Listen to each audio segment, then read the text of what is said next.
If whiskey allows it, I am back to stream some more Borderlands 3. He's losing his mind right now because our neighbor is out parking his car close to the window where he likes to look out of to survey his kingdom, and he thinks that's his area, even though it's not whiskey. Anyway, we're here to play some more Borderlands 3 and to finish our vault card. Okay, that's what we're gonna. That's my plan, is to finish the vault card today, and we could very well do that. I'd like to finish the vault card and get 5 more keys so I can get the weapon and we can test out that new weapon with get a good anointment on it and play with it and see what it can do. So if it's your first time joining me, go ahead and give me a follow. I'd appreciate it. We're up to 64 followers now, and so far this month I've had 5 subs. So if you feel like you can do so and you have the capability, I'd appreciate the support. If not, I completely understand. Please don't think that I think any less of anybody who does not. Okay. So we're only 2 rewards away on our vault card from being completely full, and that is, and a 2 key will do it. Quite honestly, we have the 2 Echo skins, and once those are unlocked, then we will be done with the vault card completely. And then I will spend the next 5 keys getting that weapon, that Blade Fury weapon, and we will check that out. Now I have downloaded the Handsome Collection for the PlayStation, and I also went ahead and paid for Commander Lilith and downloaded that. Commander Lilith and the Sanctuary, so we'll play through that too, hopefully. My plan is, that'll probably be the next game I play, is we'll do a Borderlands 2 playthrough. I can't promise it'll be as awe-inspiringly awesome as I've gotten at Borderlands 3, but it should be fun just to see me flounder around and die when the Threshers keep coming up and killing me. I'm sure you guys know exactly what I'm talking about. Anyone who's played Borderlands 2 knows that the Threshers are the biggest pain in the rear end in the entire game. They're such a pain in the rear end that they didn't bring them back for Borderlands 3. Even though we are still on Pandora. So we're doing this experience farm here. This is the best experience farm in the entire game, to the best of my knowledge.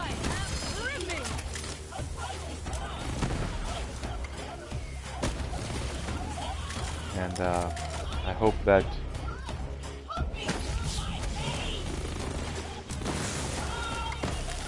should get some pretty good chests out of it and everything.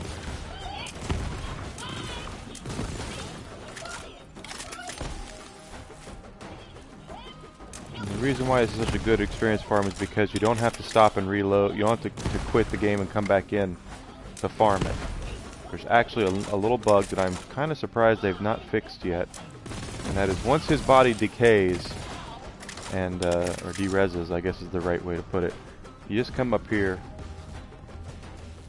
and you hang out here for a couple of seconds and you go back in and everything just goes back to and respawns. Nothing ever happened. So it's a nice little experience farm. The claptrap units themselves I think count as a VA kills, and then of course there's a boss as well where you get a little bump up for killing him as well.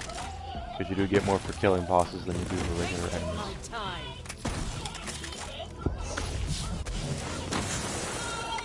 This is a Phase Grasp, Ricochet, Amara build.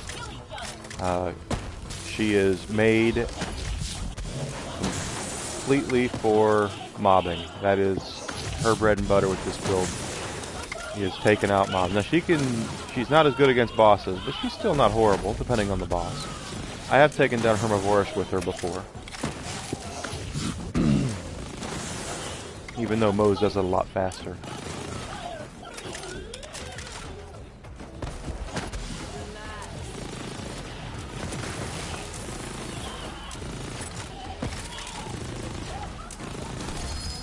that. Taking it down.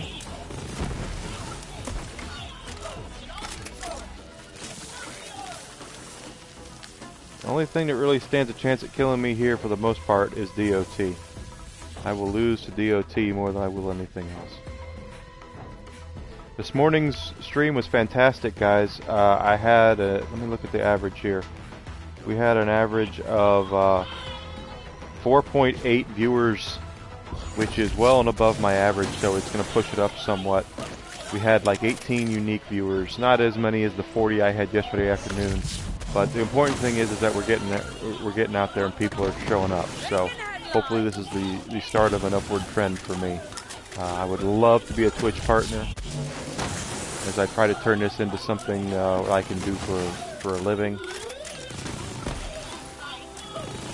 And if we can get there, you know, I would really appreciate it. So tell your friends I'm here. Let's see how, you know, we can get, you know, 100 people here, several days. Who knows, you know. My average right now is about 3.5 viewers per stream. Between 3.4 and 3.6. It fluctuates depending on the day. My email said today it was 3.4. Yesterday it was 3.5, so who knows how they calculate that. And to become partner, I need a lot more. I need 75 per stream. So more people we get here on when I'm streaming, the better off, the happier I'll be. And guys, I'm here all the time. I stream every weekday now. Tomorrow is Thanksgiving here in the States. I will not be here probably tomorrow. If I am here, it'll only be for an hour or two, to just for fun. I won't be here doing any extended things because I'll be at my parents' house for Thanksgiving dinner, as I'm sure a lot of people are here in the States. And if you are here in the States and you're traveling, please take care of yourself. Don't. It's not quite the amateur hour that New Year's Eve is, but just be careful. There's a lot of people on the road right now traveling, and you want to make sure you show up and get home safe, and that's what your family wants, okay? And take advantage of the time with your family while you still have them. I know a lot of younger people talk bad about their families and stuff like that, and I could certainly go on about some of the things that my family does. But the point of the fact is that your time on this planet is very limited, and it's even more limited when you can with your family. So take care of yourself, take care of them. Be safe.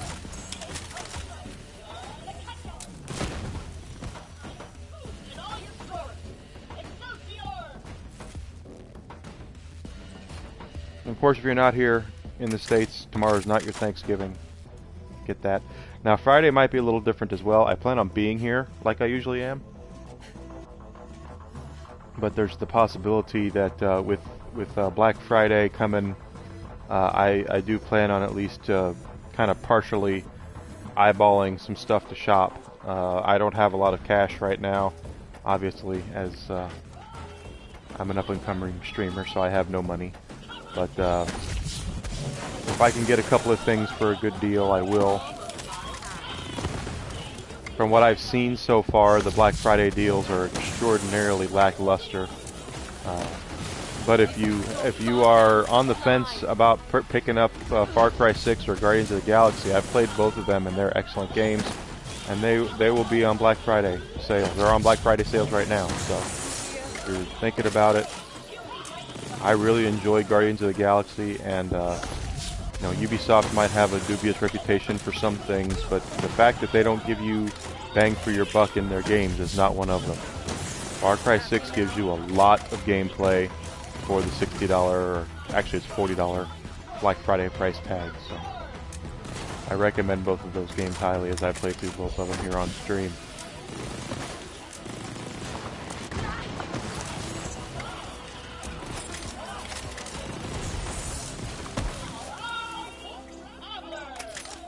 Interesting. Still no, I'm not getting any cartel guys. have to reset the entire game for that. So he's in the middle of a dialogue. He's not going to go anywhere until he's finishing his dialogue here.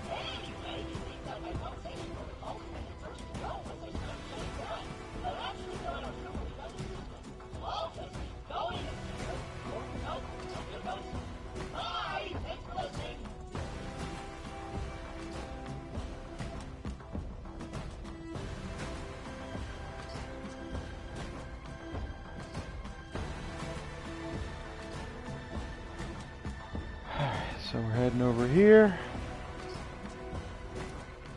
We're going to reset it. Now, I haven't gone over my Amara build today very much. It's like I told you earlier, it's a Ricochet, Ties the Bind build. It's Phase Grasp. I use the Phase Zerker as her class mod of choice. Really, I think that's her best one. I know there are people who use different ones. I personally like this one quite a bit. She's not a bossing character. I do have a secondary build that I'd like to do it like a melee thing, but I'm kind of gun shy about that for one very important reason, and that is the health steal.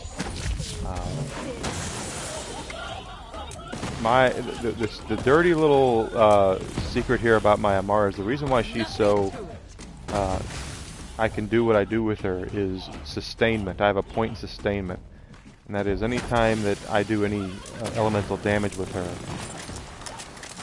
there's a percentage of it comes back to her health as a health steal. And in this game, health steal is probably the most important, one of the most important things you can have. So I definitely take advantage of that with my Amara. No doubt at all about that. I also use the Ricochet, and everything for her is damage disbursement. It's you do so much damage with her onto to these smaller targets. They just explode because whenever you grasp things, Ties the Bind has her. Everything around her gets trapped as well. Everything around the thing you grasp gets trapped as well, and all the damage you do to one target is dispersed among all of the targets. So that's the straw that stirs the drink, so to speak, when it comes to this build.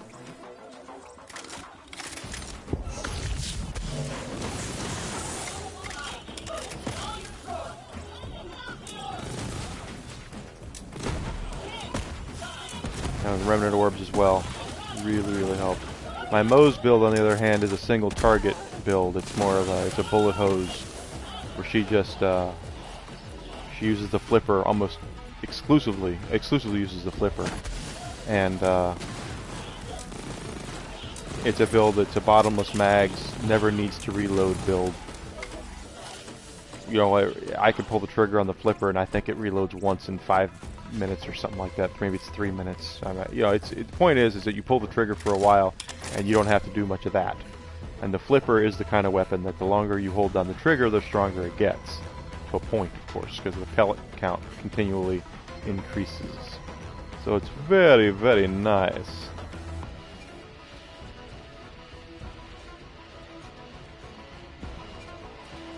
Very nice.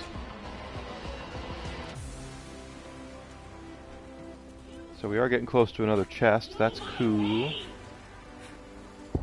I could actually finish off the vault card with one chest. So let's see. If we get 2 or 3 keys, we are going to be in like Clint and finishing off the card. And then our next chests will be for getting her that Blade Fury weapon so I can test it out. It's Jacob's weapon, not a Maliwan weapon. But elemental damage, health steal is another reason why I use almost exclusively Maliwan weapons. Use exclusively Maliwan weapons. But the Jacobs might do some good. We'll see what it does. I know it's an automatic weapon, which is unlike a Jacobs. Jacobs tend to be revolvers and semi-automatic weapons. Just stop.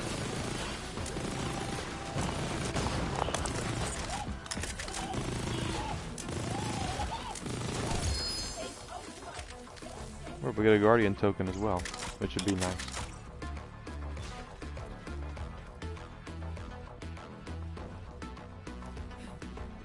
Alright, so we're gonna dip behind here again. We should probably get the chest this time, we'll see.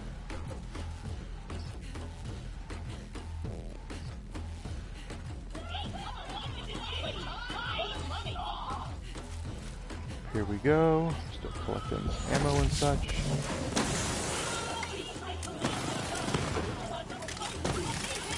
But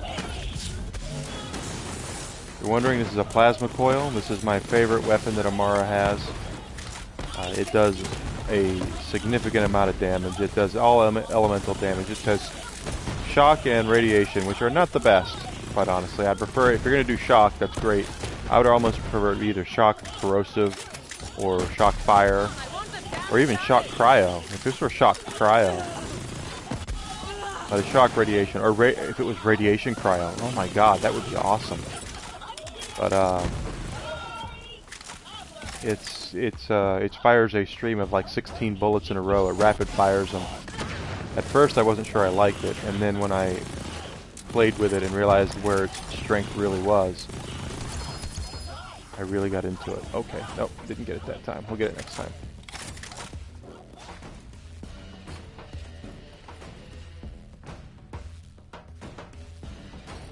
So, we are really working at it.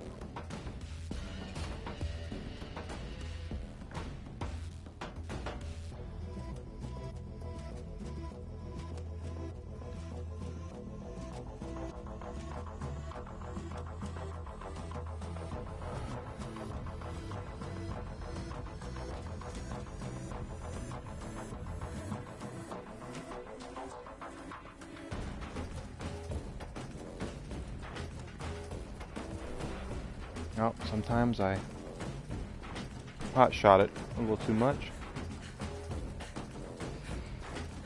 Go back in there. I should get a chest this time. I probably won't get the Guardian token for another run or two.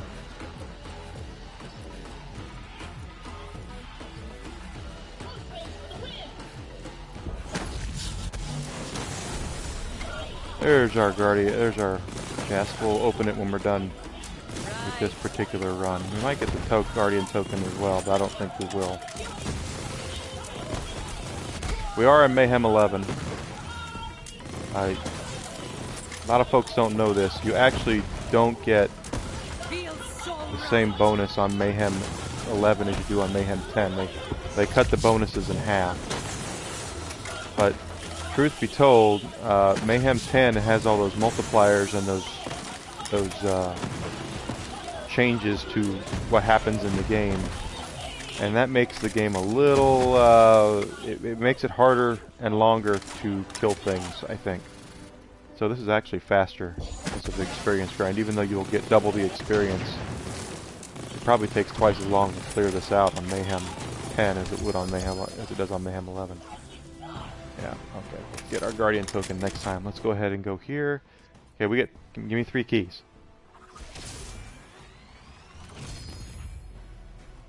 Alright guys, that clears off the vault card. Everything's unlocked. So our next 4 keys, we need 4 more keys, and then we will get that bonus thing.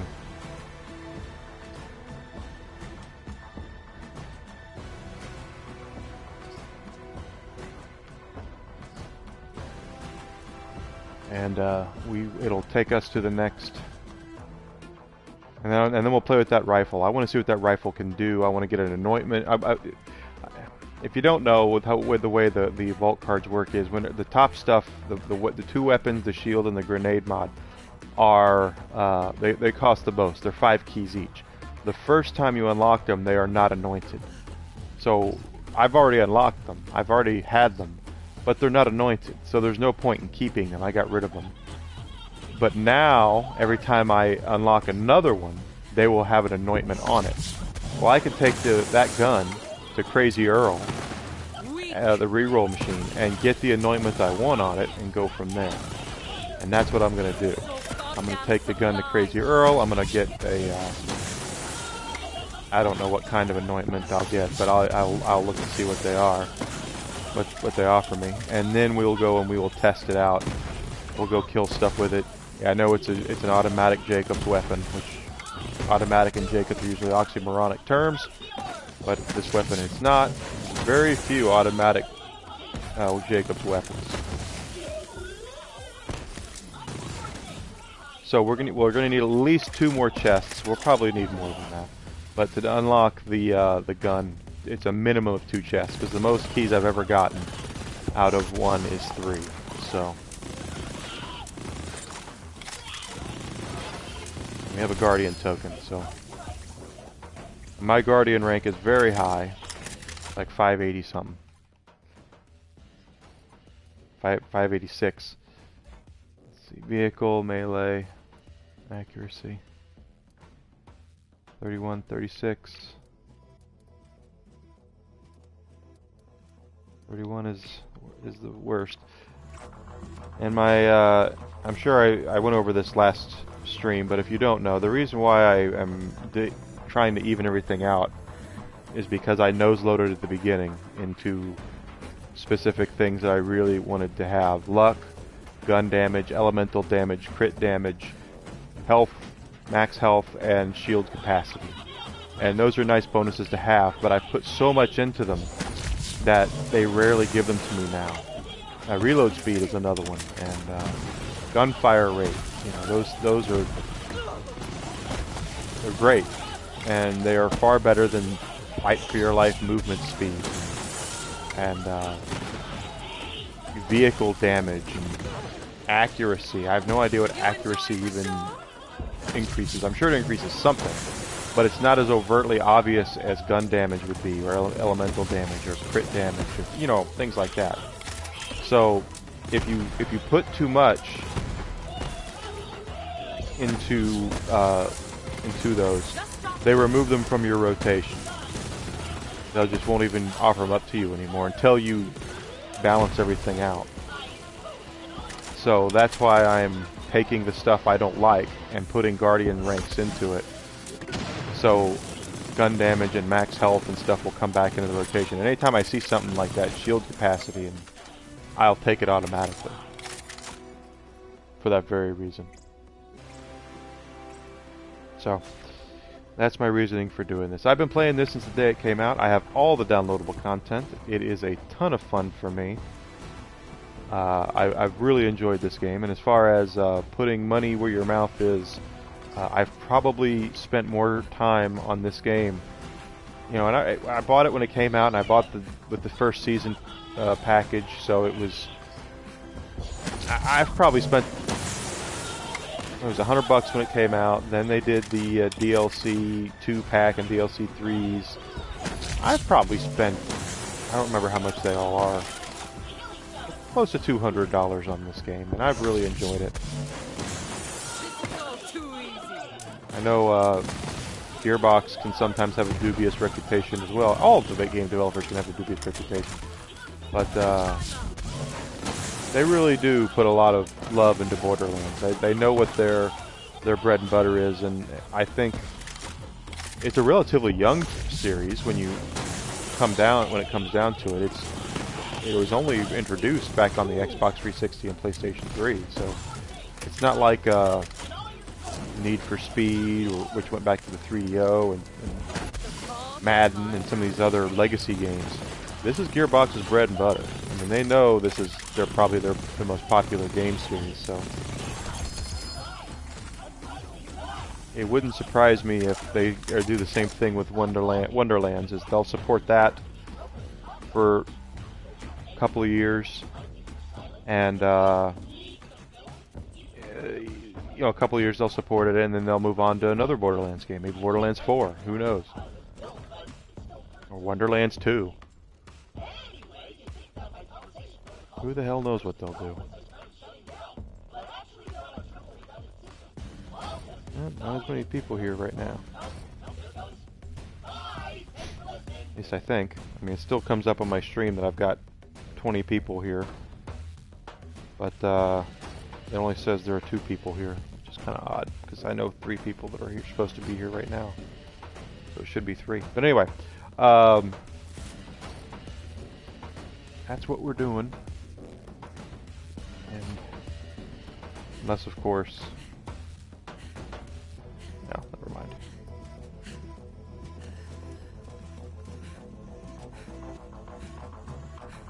But I do think I knew Borderlands is Gearbox's bread and butter, and I think they support the game series very well.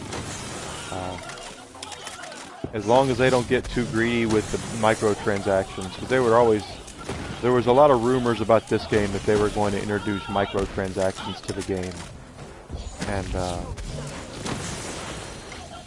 if that was the case, then I think they were going to have some problems. Same thing with, you know, if you want to see how not to market a game and how to bring a game out, just look no further than the Avengers game that they did.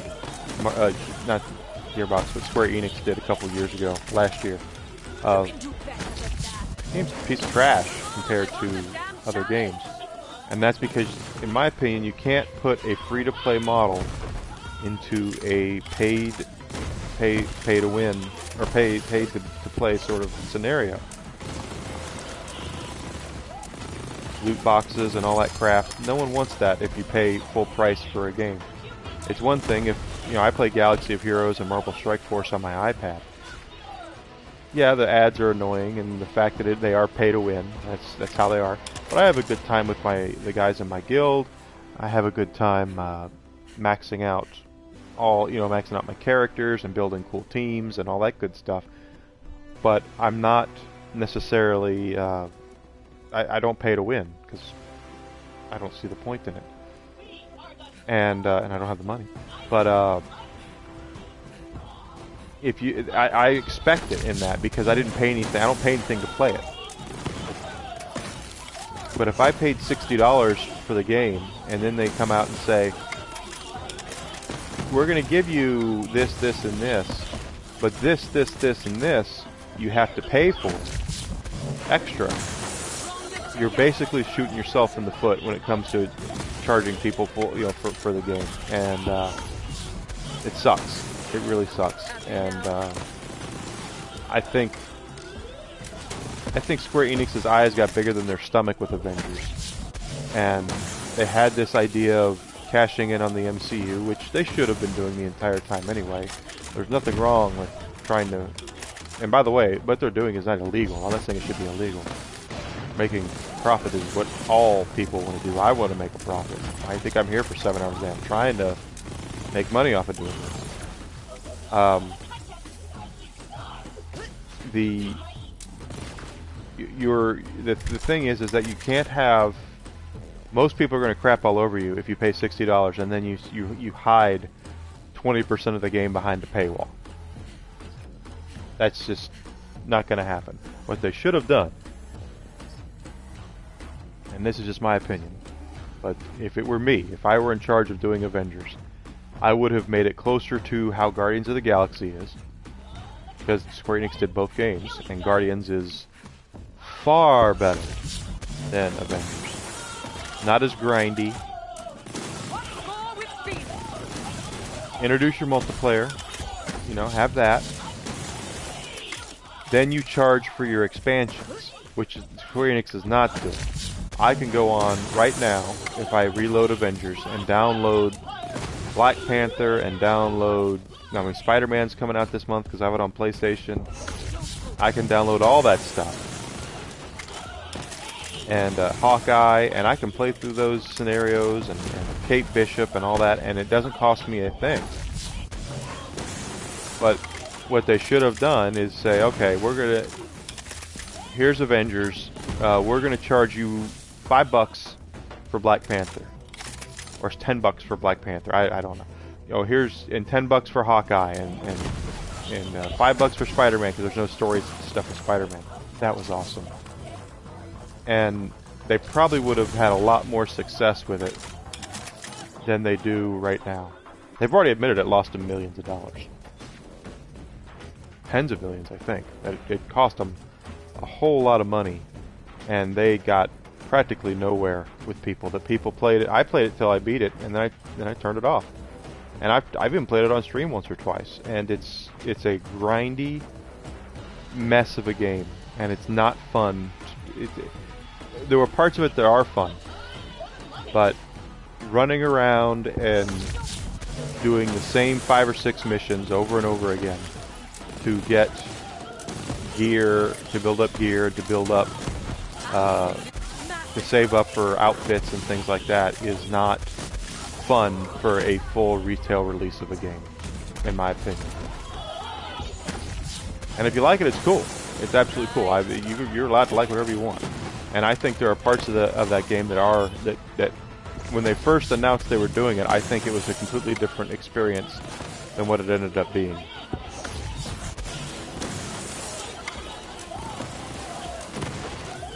And that's and I'm a Square Enix fan. I love Square Enix. Final Fantasy is my favorite game series of all time. Doesn't mean that I can't call them out when they do something crappy, and believe me, I will. You know, Final Fantasy 13, Final Fantasy 8, Final Fantasy 15, not great games. Not great games at all.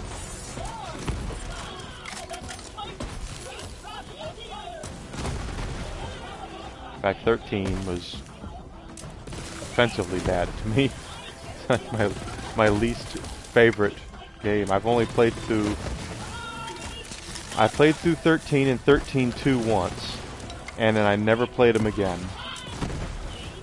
And then the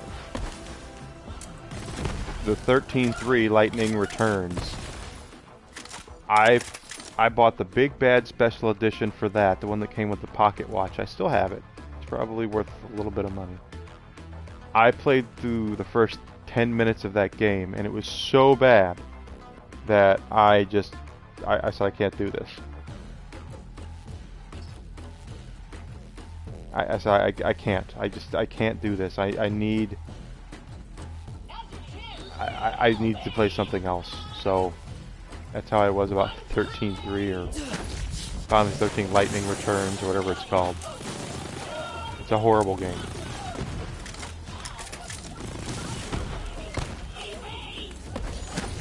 And 8 ain't much better, for the record.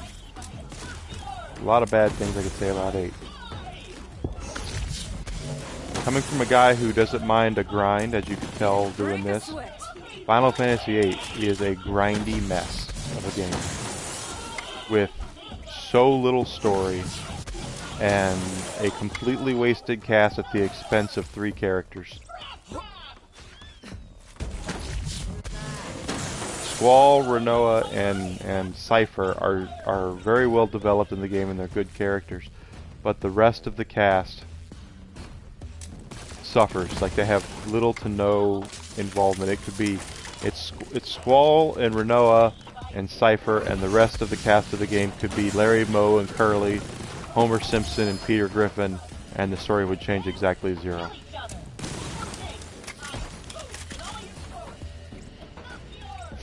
And the story, of course, I think they painted themselves in the corner with the story. And there's a trope I've often heard with Hollywood movies where if they can't think of how to get out of something, just blame it on aliens. I've heard that before, where they say, you know, well, just say aliens did it, because who can make it out? Who can say otherwise? You know, that aliens couldn't have done it. And I feel like in Final Fantasy VIII, they painted themselves into a corner, and they just came up with the things. Well, why doesn't this happen? Well, just say that Guardian forces make us forget. The summons make us forget. That's a good idea, right? No, it's not. It's lazy and it's horrible. It's just not a well-developed story. Plus, if you're one of those guys, or people, my apologies, that likes a story with a heel,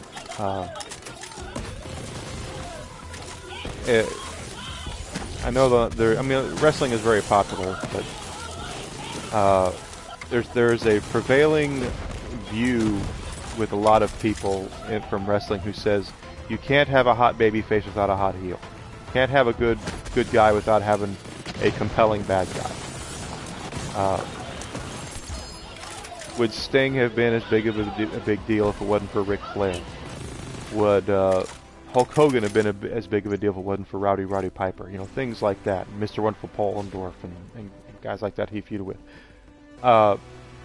It's like that in games too. That's why Borderlands 2 is so beloved, I think, is because Handsome Jack is a fantastic heel. He really is. And in Final Fantasy VIII, your heel does not reveal themselves until the end of the game. It's one of those things, and they got away with it in Final Fantasy IV.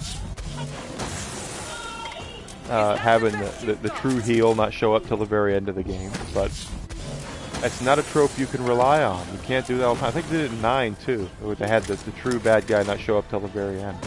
And 4 and 9 are great games, but I don't think anyone's going to go out on a limb and say that the reason why the games are so good is because of how compelling the bad guy was in the end. Because the bad guy at the end had no character development. None. Because we didn't know who he was. He just shows up and you kick his butt. So same thing. It happens like that with a lot of games. You know, and movies are the same way. The hotter the babyface, the hotter the heel. And if you don't have, I'm sorry, the hotter the heel, the hotter the babyface. The other way around. You have to have a compelling villain to have a compelling hero. Otherwise, hero could be just about anybody. Where would Batman be without the Joker? Where would He-Man be without Skeletor? You know, that sort of thing. You very rarely see Luke Skywalker and Darth Vader. You very rarely see a story where you have a good guy who is just awesome without there being a compelling bad guy to go with him. Or her. Or bad person. A heel. You have to have a good heel to go with the babyface. Otherwise, there's no point in having them. In my most humblest of opinions. And that's the reason why this game might not be as popular as 2. Is because the Calypso twins are not as compelling as Handsome Jack. Handsome Jack is far more popular. One of the best bad guys in the history of video games, in my opinion. And let's see. I gotta start banning these guys, apparently.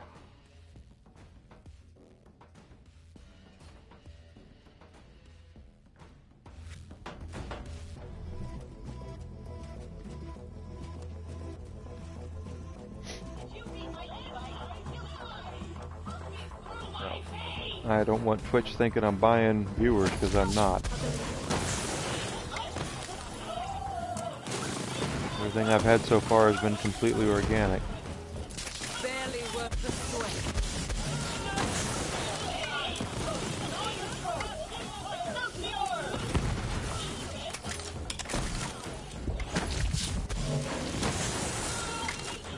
But you gotta have a good bad guy, otherwise your good guy has nothing to overcome it. You have to have a good bad guy so that the good guy can overcome some odds. If you have a guy that just has nothing to overcome, he's not really a hero. He's just a guy. So, here's your Final Fantasy VIII spoiler. The true heel in Final Fantasy VIII doesn't show up till the last 10 minutes of the game. Hour of the game, whatever. To be honest with you, there's only a couple of Final Fantasies I've played through one time and never played them again, and that's one of them. 13 and 8 are 2 games I've only played through one time. I might have some strong opinions about the Final Fantasy series. We're about to get another chest here. Hopefully they will be nice and give us 3 keys.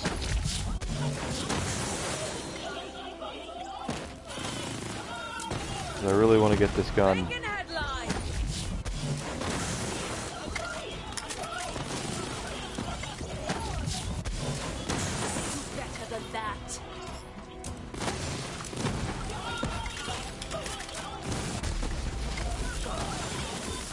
Let's do that.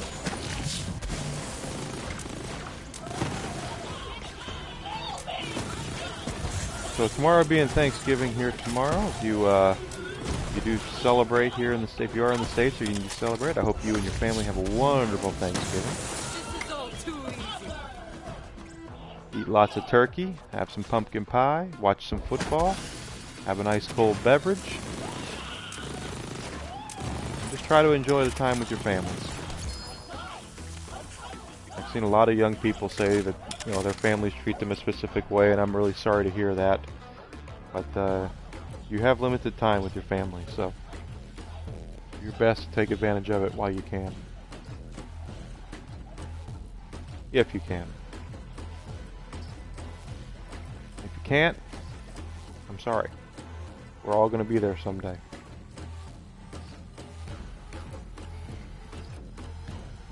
Got you, and now we're going to go over here.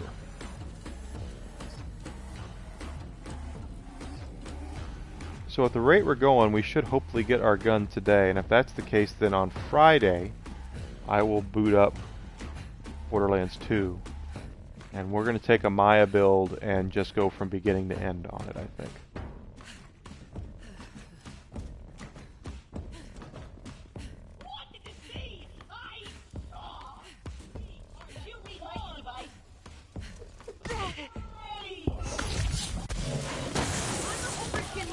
We'll go,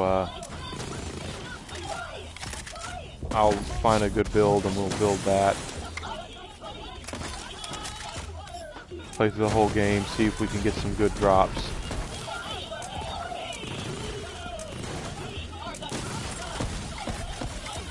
And if somebody, of course, wants to play this with me, I will play this with them as well.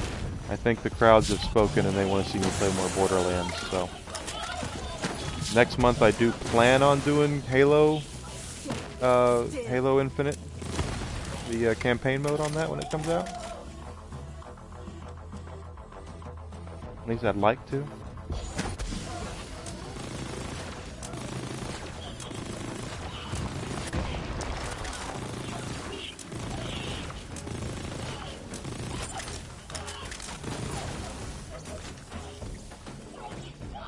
So I hope you guys are looking forward to seeing me do that. It would really make me happy to play that for you guys.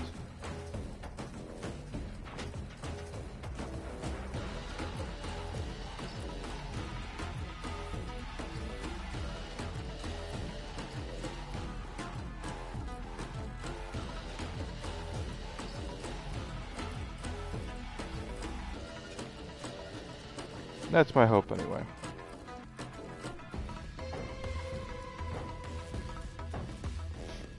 Don't fall down.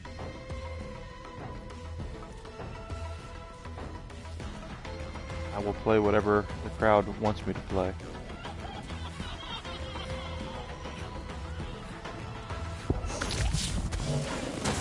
This is a much faster farm with this Amara than it would be for Moze, for the record.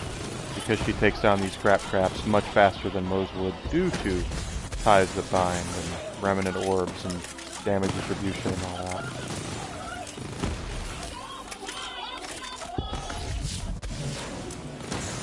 One of the genius things about this game that I think they do really well is you can have, I could be on here with three different Amaras, and we could all have dramatically different builds and strengths and weaknesses.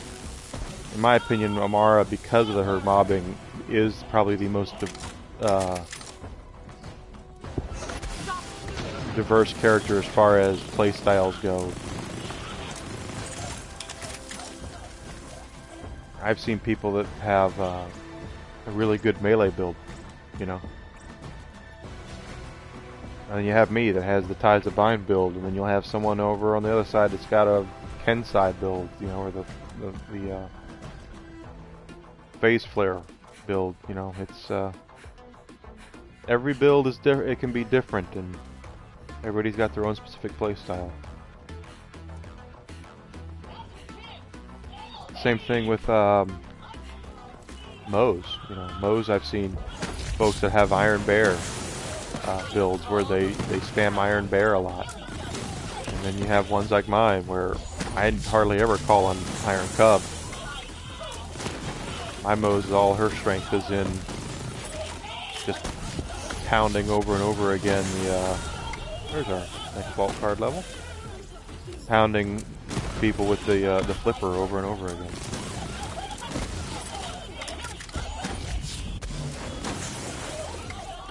That, alright. Come on, I want the damn challenge. Our next chest after opening this. I hope it's for 3 keys.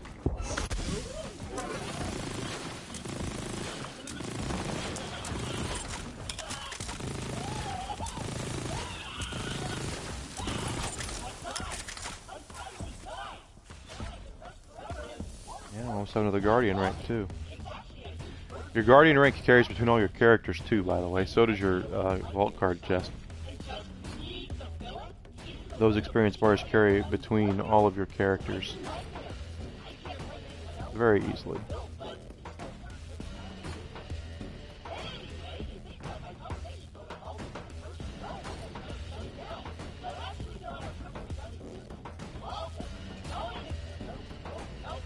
Nope.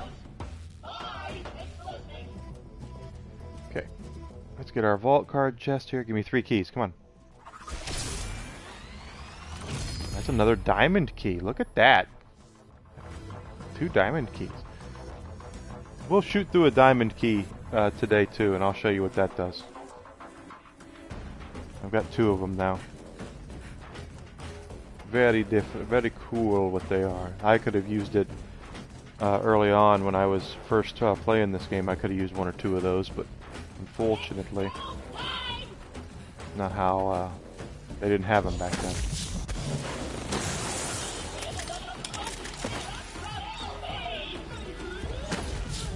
There is a possibility of me getting 1 chance weapons through there, and if I can do that, I will definitely take advantage of it. There are a handful of weapons you only get 1 shot at in the entire game. Probably the best one being the Ember's Purge, which is a weapon you get in the Handsome Jackpot. And I still use it. I have one equipped on the Samara right here. Whenever I fight Hermivorous, it's my Amara's secret weapon. And you only have 1 shot at it for characters in the entire game. And that's by doing Ember's missions. And the diamond keys supposedly, randomly, give you a shot at getting another one. So, if I ever get to a point in the game where I can get another Ember's Purge and stick it in the bank for another character, you bet your rear end I'm going to do it. Otherwise, you got to roll a whole new character, get them up to 72, and then run the Handsome Jackpot DLC. Got to run the whole thing.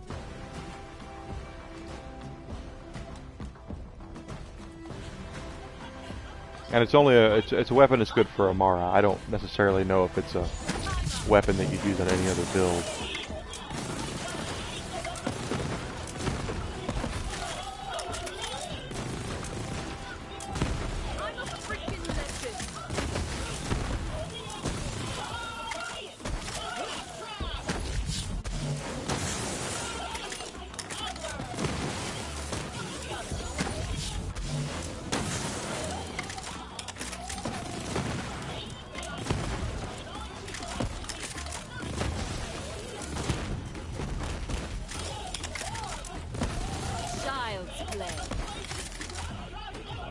Should get our Guardian token here.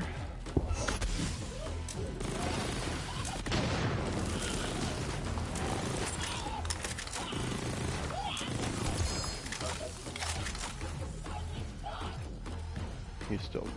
Oh, got a little bit more to get a Guardian token.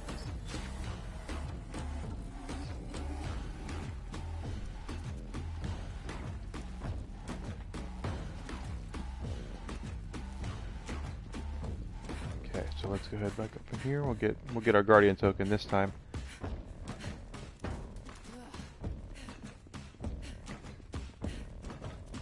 I really hope that they do Wonderlands will be more like this, and because I think as far as the way the game plays, this is probably the pinnacle of what it's like. The drop rates are fine for the most part. I like the idea of you being able to use max level, making a character that's really, really powerful like this. And I like the idea of you being able to make a character in different ways. I know they're doing 4 character classes for Wonderlands, and I haven't looked at them yet.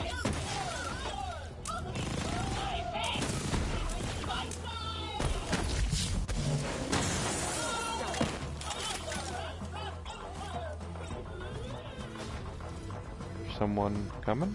Yeah, you. There it is.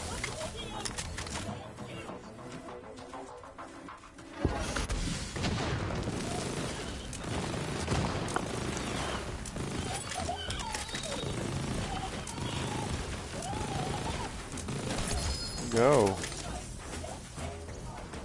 Check that out. Alright, Guardian token. Let's see what we're going to get. There's vehicle.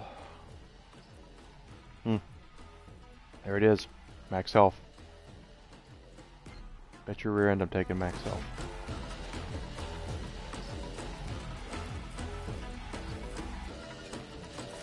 You bet.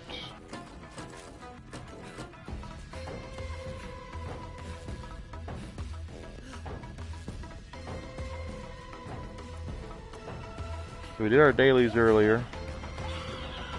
Tomorrow our dailies will roll with new weekly as well.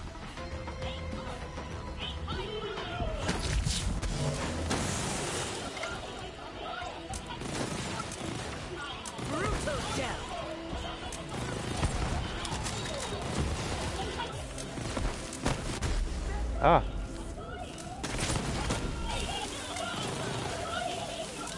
To be truth to be told, I wouldn't mind having a good assault rifle with Amara, and then that way because 3 of the weapons I have on her right now are SMGs, and I don't use the flipper hardly at all. Only when I fight Permavorish because of the corrosive. Truth be told, I would much rather have an assault rifle in that case. I always go farm for a Monarch, I guess. But if the Blade Fury does the damage that I've been told that it does, that will be one that I definitely will stick in the lineup here. And that way I'll have 2 SMGs, an assault rifle, and a pistol in her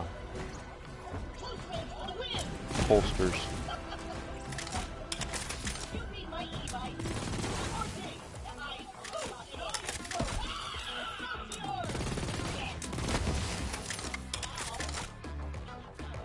Come. They're still coming. He's still talking. That's why they're still coming.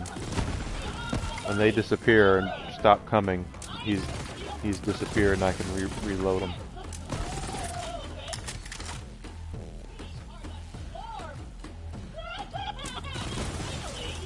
There he goes. Okay.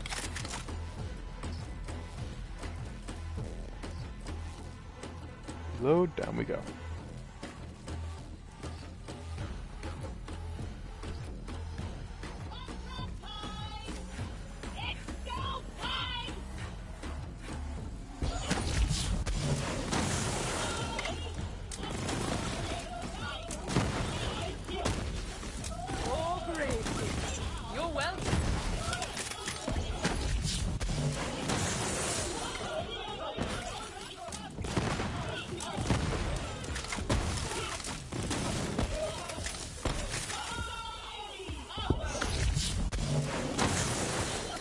Dang. Just getting started.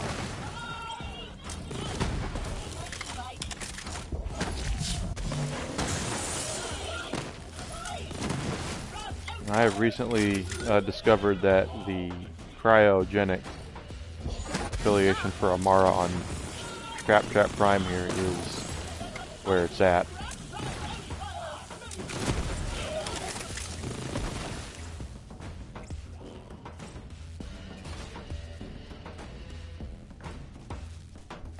So we did finish off our vault card today. That makes me real happy. We can get 4 more keys and make it to where we are getting that new weapon and I can play with it a little bit. That would make me real happy. We'll take it around and mess around on some of maybe the Circle of Slaughter or something like that, just to see what kind of damage it does against COVs and things like that. Get it a good anointment.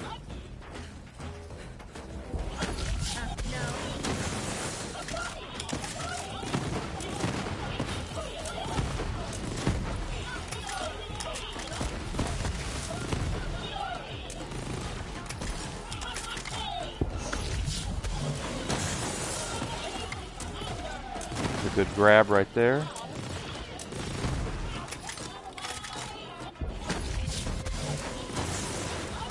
Popping them, popping them, popping them.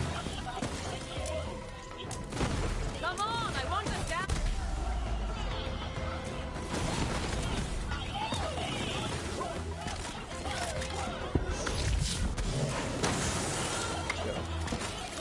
Down they go.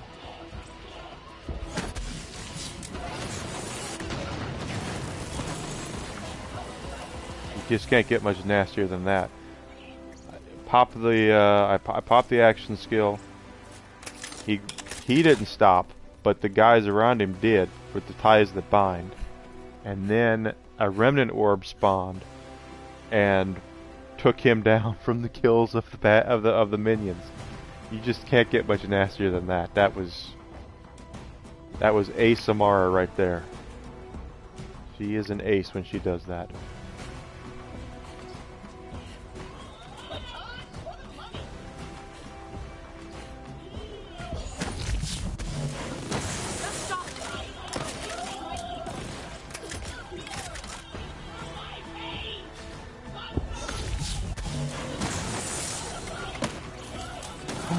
Alright. Easy.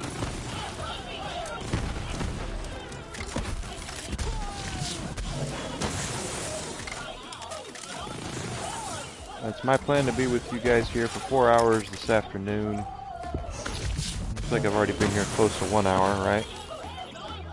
Yep.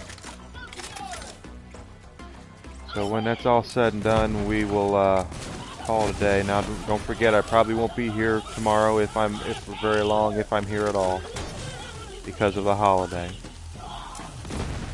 I know I've got some friends that live in other countries. Tomorrow is our Thanksgiving here in the States, so that will be what I'm doing tomorrow, spending time with my family.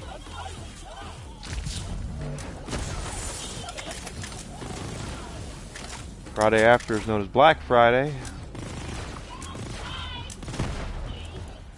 And I would assume everybody knows why it's called Black Friday, but I've seen some really dumb people. I've seen some really some people who were never taught anything don't know why it's called Black Friday. Which is the reason why it's called Black Friday is retailers, especially ones that sell things that are entertainment bound, such as video games, toys, things that are considered to be, I don't want to use the word frivolous, but it's not something that a lot of different people buy, and easily is the best way to put it. It's not something that people buy easily. I mean, everyone has to, buy food. Everyone has to buy clothes. Everyone has to buy, their rent and that sort of thing. Other things, entertainment-wise, are considered to be frivolous and not necessarily necessary. They're not necessities. So, but that's the day that retailers go from being non-profitable to being profitable, which is you go from the red ink, into black ink. That's why it's called Black Friday. It's changed a lot recently. It's changed a lot since I was born. I'm 45 years old, and Black Friday was a somewhat of a big deal growing up, and people did go shopping the day after Christmas. It was almost like a tradition sort of thing to go out and enjoy spending that family time together after Thanksgiving and shopping and finding Christmas gifts for family members together and all things like that. But it's been commercialized so much that it became this rather insane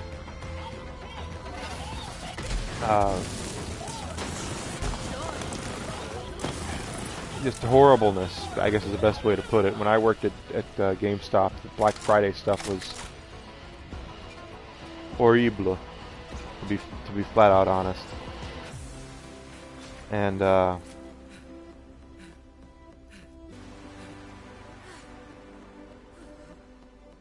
it was pretty crazy the way that that was done. It was with Black Friday, and I remember that when I worked at the store, the Black Friday ad was gold. Like no one could even look. They would tell us when we got it, put it in your back room and lock it up, and make sure no one ever looks at it. Don't open the boxes. Don't look at it. Don't tell anybody about it. Stick it in your. We had a console room where we would lock up all of our consoles, and they would. Did that go the way Do this, do that. Don't look at it. Don't tell anyone what's in it. And let me tell you what I know about Black Friday ads. For the most part, the recent releases, for instance, Far Cry and Guardians of the Galaxy are two of the recent releases that are on sale. Everybody's going to have those games on sale. I don't care which retailer you go to. If they sell video games, Far Cry and Guardians of the Galaxy are going to be on sale. They might have different prices on them. They might be, one might have it for $39, one might have it for $29, that sort of thing. But the same games are on sale in most retailers. Where the difference comes in usually is overstock, and that's where a company like Walmart makes out like a bandit, because they have a ton of overstock in things, because they buy more than just about anybody else. So with their games, they could be sitting on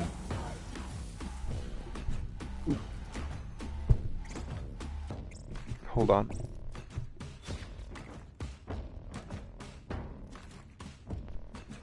There we go. Sorry. They could be sitting on 3 or 4 or 5, 6, 50, 60 cases of a game that they haven't been able to sell. Well, they look at their cost on it, which if it's a $60 game, they probably paid $45 and change to get it in there, and they'll use it as they call them a lost leader. Walmart doesn't take a lot of lost leaders. Knowing Walmart, they probably paid less than $45 and change for it because they buy so many. But they'll take a game that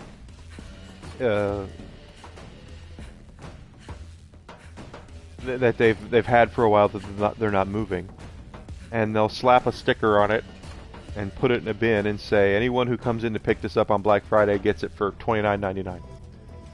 And what they count on is you're going in there and going, yeah, I really want this game for $29.99. I love that. I really wanted to play this, and now that it's $29.99, I'll get it.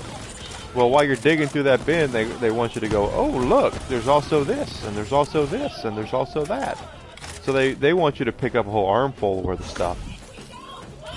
And that's where companies like Walmart really get, profit off of Black Friday. Is they'll put one thing in a bin that everybody wants, and then that bin they'll fill up with everything else under the sun. And while you're there, oh yeah, I've wanted this PlayStation game, but now I've got, look at this, oh my gosh, and it's only $10. Why wouldn't I get it? That's what they really want. And they do it with movies too. You'll see that happen with movies a lot as well, where they'll have they'll put a big Marvel movie or something in a bin and say, hey, get it for this much. But while you're here, check out these movies as well. So that's where they make their Black Friday stuff. But now Black Friday, I've been getting alerts for Black Friday sales for weeks now. Since the beginning of the month, I've been getting, hey, Black Friday prices now, and then you look at it, and it's really not. But I've been getting a lot of Black Friday stuff for a while, which is funny because, like I said, when I worked at GameStop, the Black Friday ad was like the Ark of the Covenant. You weren't supposed to talk about it. It was like Fight Club. Don't talk about Fight Club. Don't talk about Fight Club. Don't look at Fight Club. Don't, that's the first rule. And that was what it was with Black Friday. And now it's everybody's Black Friday ads are out there. And you're going to look at it and go, everyone's got the same the same 5 or 6 games on sale.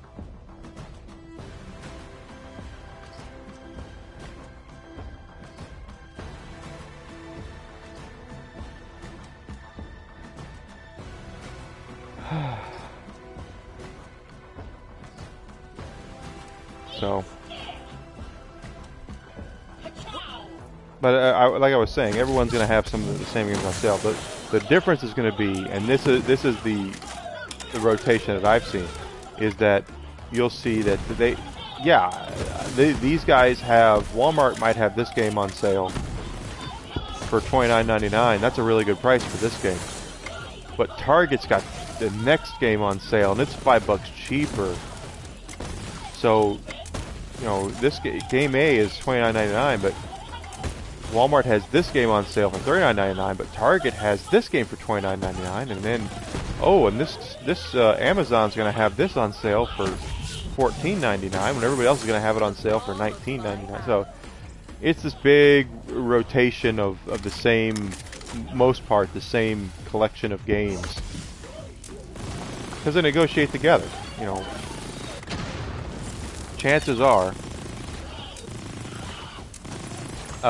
Square Enix, for instance, with with Guardians of the Galaxy, went to all their marketing partners and said, "We want you to include Guardians on your sale this year. We're willing to knock it down to, if there's, I think it's $29.99 at Best Buy right now. They're willing to knock down the cost of the game for them to, maybe it's $20, $19.99 for cost. So you'll still make money, and we'll still make, we won't make as much, we'll still make money, but we'll move more product because of the sale." And it does work. It does work that way. So, and that's how it usually works for the recent releases. Well, Square Enix can't do that for Best Buy and not offer it to everybody else as well, especially Walmart. Walmart does not like it when they don't get all the same deals that everybody else gets. They want exclusivity on their deals. That's why they usually get things cheaper than everybody else, because they buy in such bulk and they're loyal about it. And if you live in a city, if you live in an area like I live in, well, I live in a kind of a rural suburb of Chicago. But if you go down south, where towns are spread apart, they're not, here in the Chicagoland area. If you're in Aurora, you really usually can't, and you don't know that you're in Aurora, you've never been there before, you can't tell which city you're in. Because Aurora looks a lot like Naperville, which looks a lot like Wheaton, it looks a lot like Plainfield, it looks a lot, there's no interruption between the cities. They're all, it's one big suburban area between basically Aurora and Chicago. And it's not like that down south. You have a city, and then the city is the towns, I should say. You could have 20 minutes between areas. So, but Walmart is huge in those southern areas. Usually they go in there and they wipe out all the mom and pops, quite honestly. And that's how they. That's why Walmart commands such a big share of everything, and why everyone is scared to tick off Walmart. Because if you can't get into Walmart, if Walmart kicks you out, if you tick off Walmart and they say nope, then you're really hurting yourself in the long run because of how much product they need. That was really the fall of Sega with the Sega Saturn here in the States, was because they when the Sega Saturn was released in the mid '90s, they gave exclusivity of the console to Toys R Us and I think it was EB Games, which was before GameStop was a thing. Electronics Boutique, I think they gave exclusive rights to. So I was working at a game store at that time, a mom and pop, and the guy who owned our stores also owned a multimedia warehouse. So if you're not aware, I don't think it's like this anymore because just about everybody is direct. But they used to have these warehouses that carried that were hubs for all of the games and movies for that matter as well, where you didn't buy your stuff from Nintendo.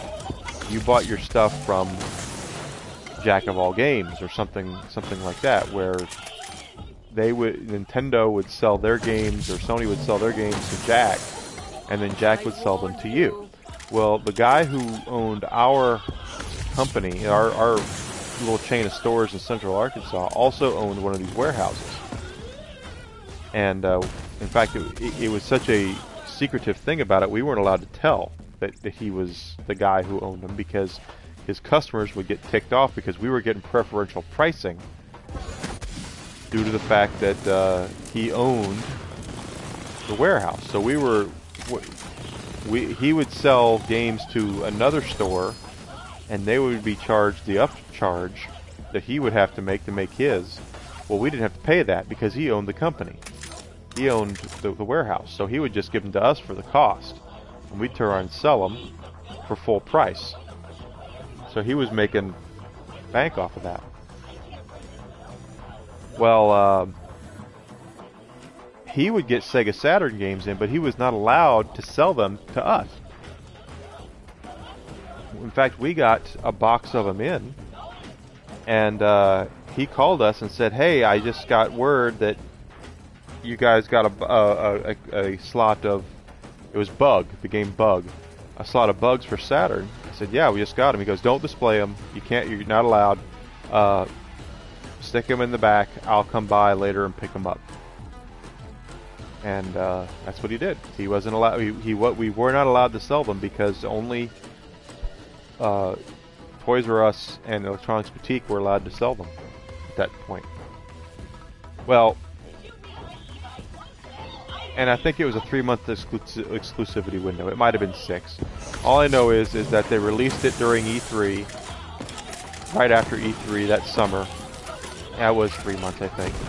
And then for Christmas, they allowed everybody else to carry them as well. So your Targets and everybody else were finally allowed to carry Sega Saturn stuff. Well, Walmart put their foot down, and they told Sega, if we weren't good enough to carry it 3 months ago, we're not good enough to carry it now. And they completely removed Sega stuff from their shelves. It was all Sony and Nintendo. And of course they had Genesis stuff they were trying to get rid of and things as well, but they carried no Saturn for the longest time. None. And that's one of the reasons that the Saturn died. Is because you could not the southern stores had no access to Sega stuff at that point. And to be completely fair, Sega was a very popular name with games down south because of the fact they had a lot of the sports games. That was their bread and butter, was sports. They had EA. There's a key. They had EA to making these sports games, the NHLs and things like that. Plus, a lot of southern states are not pro football states. Markets aren't pro football. They're college football. Well, the college football games on the Sega Genesis, especially starting in 1996, had all the colleges on there, all the Division I colleges. So in a state like Alabama or a state like Arkansas, the Arkansas Razorbacks were not on most college football games. They were on a couple, but they weren't on many of them because the Arkansas Razorbacks were not a huge name in college sports. They're a huge name in the state of Arkansas, but they're not a huge thing outside of the state. At least they weren't at the time. So the second that a game came out that had all the colleges on it, I worked in Central Arkansas at the time. Holy crap, we were selling those things by the hundreds because there was finally a game coming out that was like Madden that had the Arkansas Razorbacks on it. in it. So those games sold huge, and that was only on Sega. They didn't have it on Nintendo at all, and that really meant that Sega had a big foothold in the South for that very reason. Well, when the Saturn comes out, and didn't help that EA was not around for the Saturn either. But the fact of the matter is that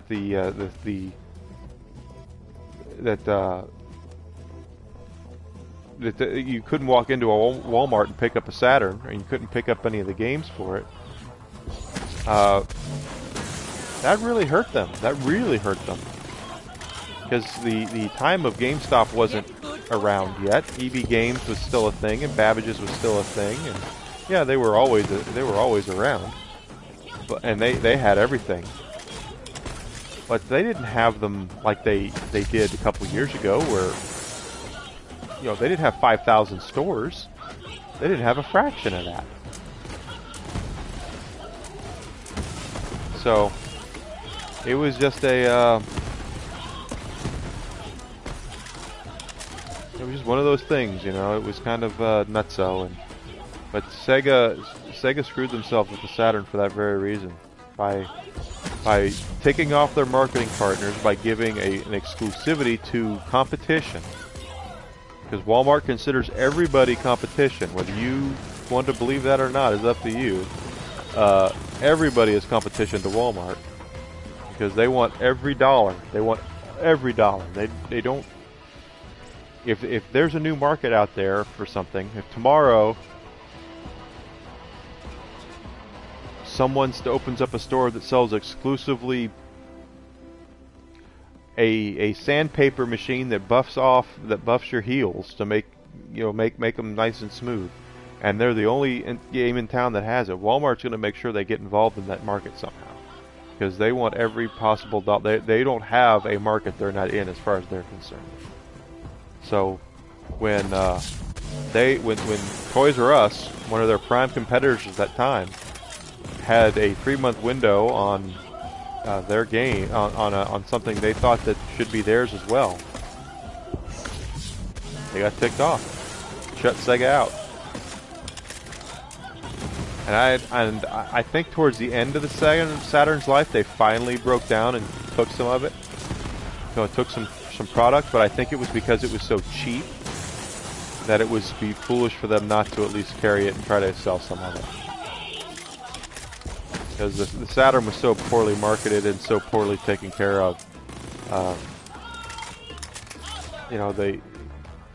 It's one thing to try to improve your system sales by doing different things, and making things cheaper. It's another thing for you to have a game console you're trying to sell, and at the same time the head of your company is going out and telling publications that potential customers would be reading that the Saturn is not their future. They're working on something different. Well, then why would you buy a Saturn if the guy is the head of the company who makes it is coming out and saying, "Oh, yeah, we'd like to sell some, but we don't really care." So, a lot of problems with Saturn on that. I still stand by the fact that if they would have turned around and given more retailers a chance to carry it, and let's be fair, the reason why they didn't was because of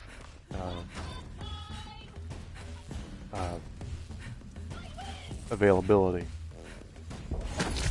Walmart has thousands of stores, and they all would have required a stock of Saturns, and I don't think they had the stock available. It just so happened, I think that was the same Christmas that PlayStation 1 came out, and they had the same problem. PlayStation 1s were really hard to find the first Christmas they were out. I didn't get mine, in fact, until the summer after.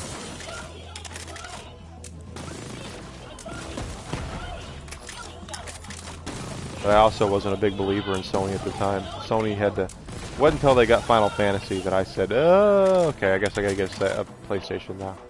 'Cause I had a Saturn.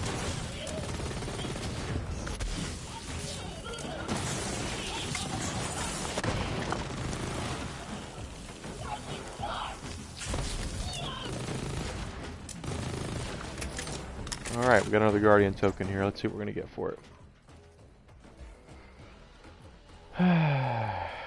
12.49.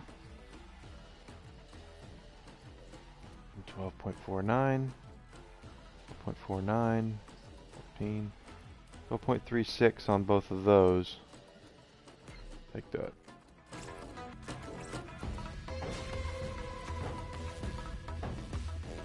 So that's your video game marketing stuff for the day. You don't know anything about the video game industry and how it works. I do, and there's mistakes that have been made throughout the years, and that's one of the gravest.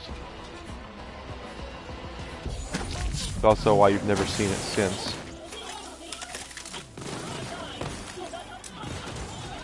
That very reason. You'll see someone get an exclusive color of a console or something like that, but usually when they do that, the other retailers are given something to kind of offset that. So like I remember, I think my PSP, I know my PSP is a camouflage one, a Metal Gear camouflage one. I think that was an exclusive to GameStop that when it came out. But I think they gave Best Buy and Walmart something too. I don't remember. That was when GameStop was the top account for all three, and now they're not anymore. Because most people that are gamers don't shop at GameStop anymore. GameStop made themselves irrelevant. They have no one to blame but themselves.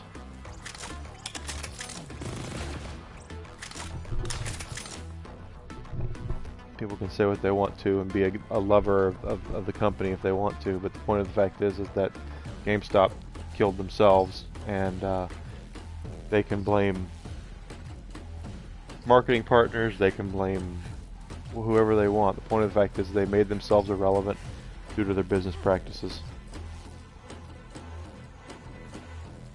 And when you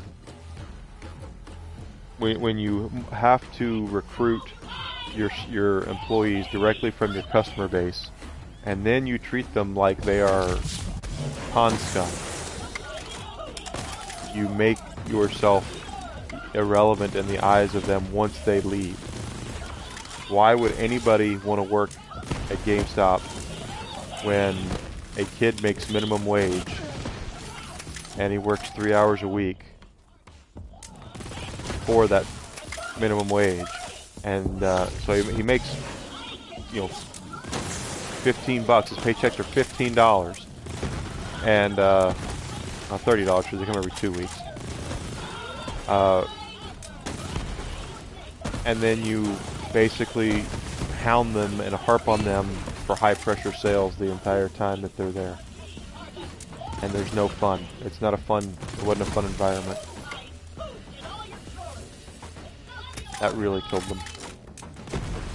That's the,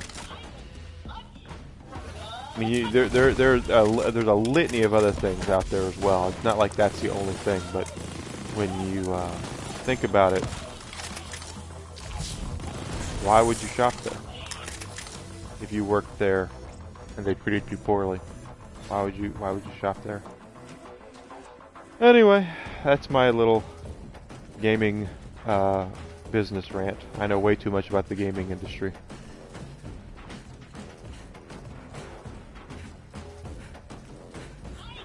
Way too much.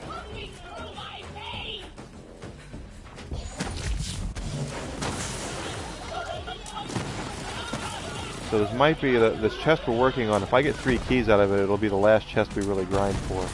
And we'll go check out some other stuff, because I'm going to take the gun, re-roll the anointment for it, and we'll go shoot some other stuff with it.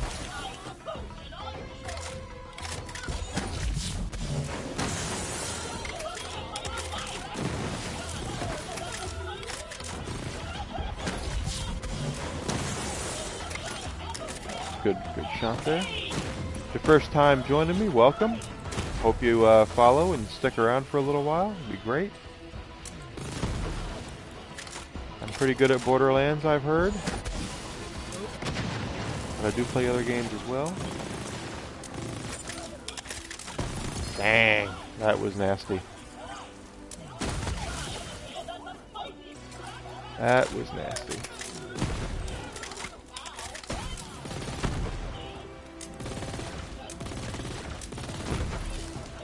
Of course, I'd appreciate if you like what you see, let people know that I'm here.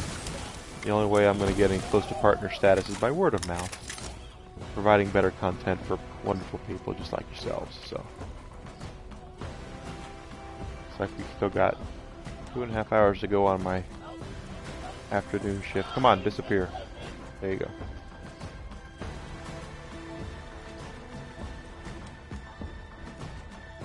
I hope you have a good time here. Feel free to reach out to me either here, I'm on social media, links are down below, as well as my email address, evilenigma@gmail.com. That's down there as well. You can get a hold of me if you want to ask me any questions or find anything out. Just go ahead and contact me. I've been affiliated for about a month now. I'm trying to get to 10 subs a month, so if you feel froggy, I'd like to have your support. If you can't make it, don't worry, I'm completely understand. I'm not the type to shame people for not supporting. I'm here to provide content and hope that I can turn it into something. So, I'm a 15-year industry veteran on the retail side of matters. I ran a GameStop for 10 years. I know a lot about the business. I also am a game collector. I have a lot of video games here, console games that I love to play and collect. And basically, when I've been unemployed for a little over a year, almost 2 years, and when I was talking to my girlfriend at the beginning of the year, I said maybe I should start streaming because I was playing games so much. I said, why don't I start streaming and seeing if I can turn it into something? And she thought it was a great idea, and it took me 10 months, but we got affiliated. So next step up from here is partner. It'd be great if I could make that and get some attention. It'd be really good to get some attention doing this. Come on! Them.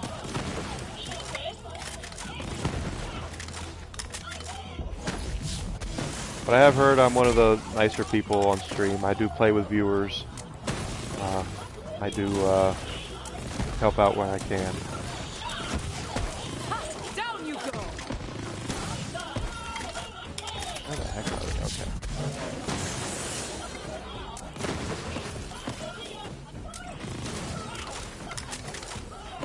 Basically, I just want everyone to have a good time. Happy Thanksgiving to you. If you're in the States, tomorrow's our Thanksgiving. Hope you eat lots of turkey or your meal of choice. And enjoy the time with your family. I plan on doing that myself.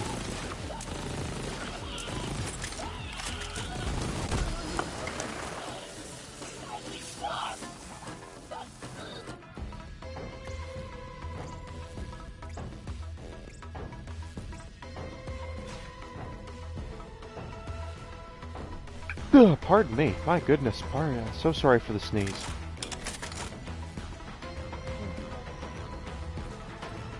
Path to affiliate was rough, quite honestly. For a little while, I kind of felt like I was not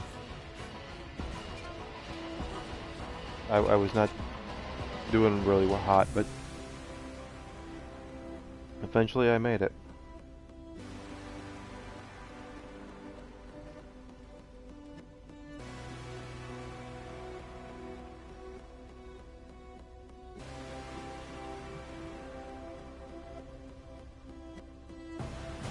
Whew. Sneeze, sneeze, sneeze.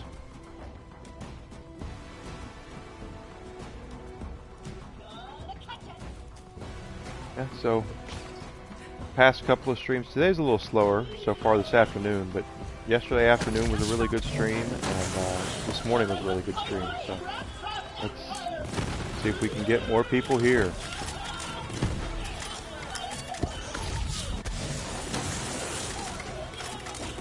Already forgot about it. I know I reload a lot. More of a safety thing, quite honestly.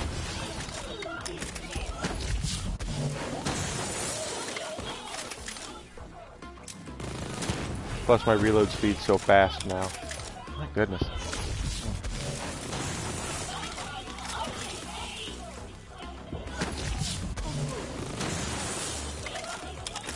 Come Scrap Trap Prime.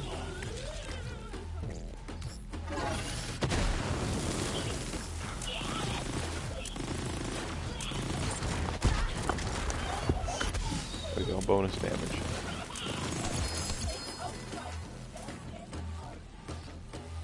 Hoping against hope that this next chest will get us net us 3 keys and I won't have to do this anymore and we can go around and have some more fun shooting things with the new gun after we get it re-rolled.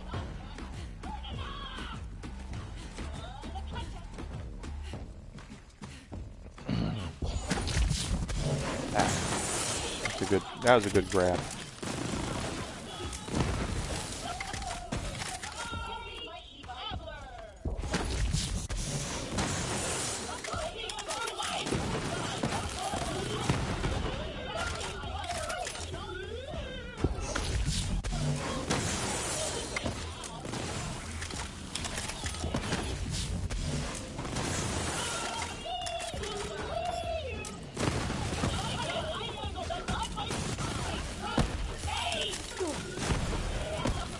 Cool to be a Twitch partner, it really would. It's cool enough that I'm affiliated, and to be fair, I haven't made any money doing this yet, and I probably won't for a while. But it's cool that I have the opportunity to do it and build an audience and build a community. So I'm really hoping we can turn this into, well, sky's the limit. Sky's the limit. But I know that becoming the next step to partner is going to be, it's going to be a few minutes. It'll be a minute before we get there. Oh, still talking.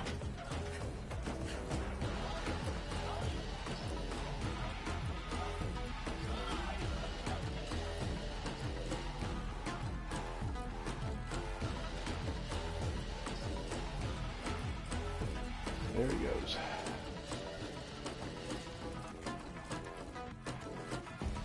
Ta-da. I wonder where M went off to. I know he said he had to go to the store, but I haven't seen him yet. Back today. Of course I did max out his character, so maybe he's playing through the story mode. Wouldn't want to burden me with having to walk him through the story mode, he said.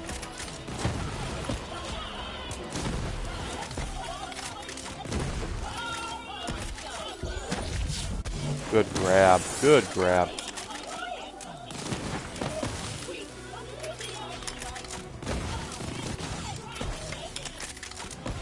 That one needed more training. So this upcoming weekend, I do plan on having a day where I stream. Usually, the past couple of weeks, I've had a day where I'll do like a 5-hour stream. Usually it's been on Sunday. I plan on having that again this weekend. We'll see which day it is. It'll probably be Sunday if we do it. I should look at the football schedule to see if the Steelers are going to be on before I commit to that though. But basically, probably going to be doing a little more Christmas lights this weekend. When we put up our Christmas lights last week, this past weekend, we found that some of our Christmas lights do not work, even though they're not even a year old. So she went to the store and got new bush lights for our bushes. That's the ones that aren't working, and we're gonna walk through that and get those moving. I think this weekend. should be pretty nice. So probably do that on Saturday. But we will see.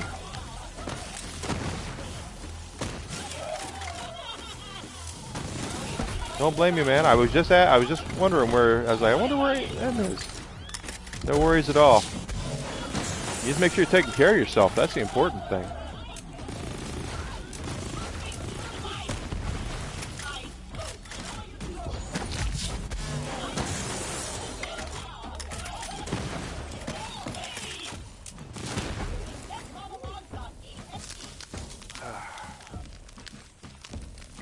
Almost got our next chest. I hope it'll be the last one we have to get.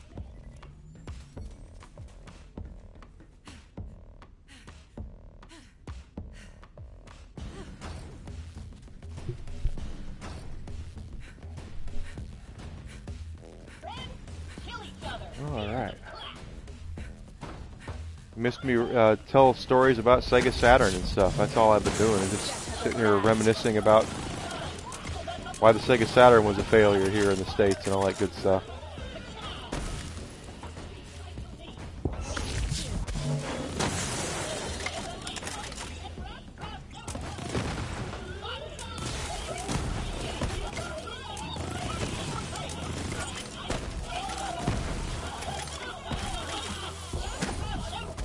Oh gosh.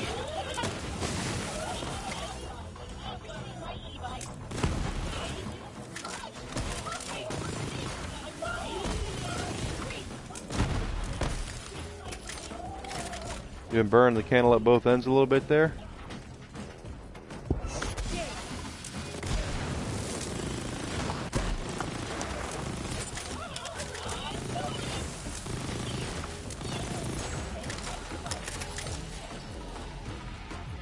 Couple more runs and we should get this next chest, and I hope it's the last one. I should get the weapon with the next 3 keys. If we get 3 keys, we will have what we need.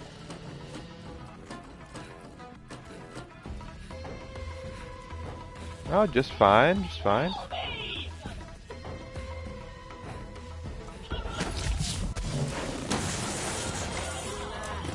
I maxed out the vault card while you were gone. I'm just saving up keys now to get myself one of those Blade Fury weapons.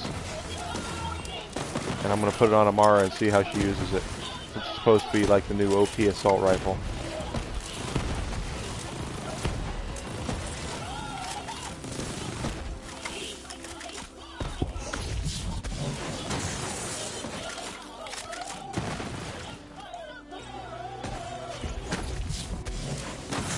That wasn't very good.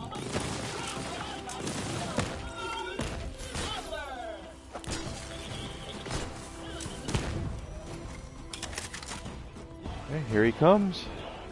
I don't think this is going to give us the chest. Still see.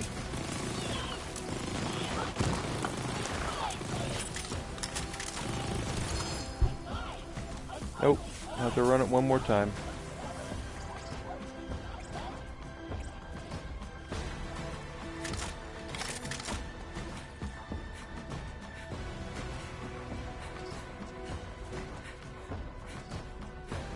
Ah! Fell off.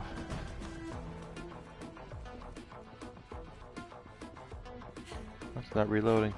Oh, is he still talking? Yeah, he is. He's still conversing with himself.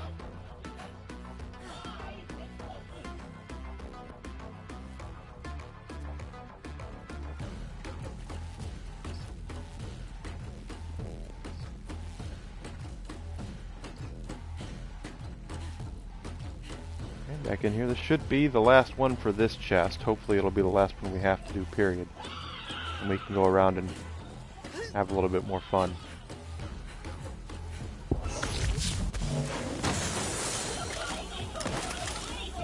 So now that we've maxed out the chests, though, I think Friday we will start. I want to start a brand new playthrough of Borderlands 2 and see how much fun we can have with that.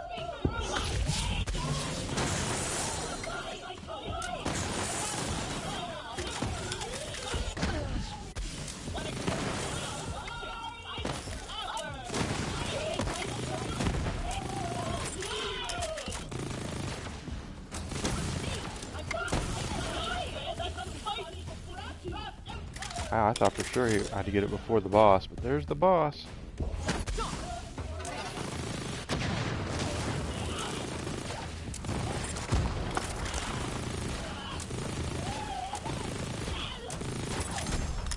There we go. Level 60. Alright, let's see. Come on, give me 3 keys. 3 keys and we're done.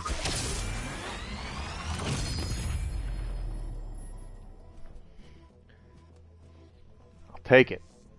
Alright, so now this is the Blade Fury is the one that's supposed to be the coolest thing ever. Let's see.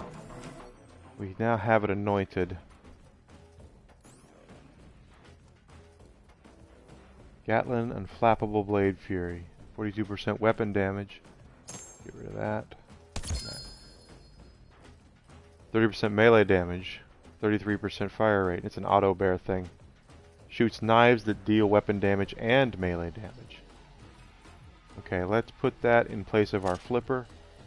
And let's go have a conversation with Crazy Earl about re-rolling the anointment on that, because Amara doesn't have an Iron Bear, so there's no point in having that on there.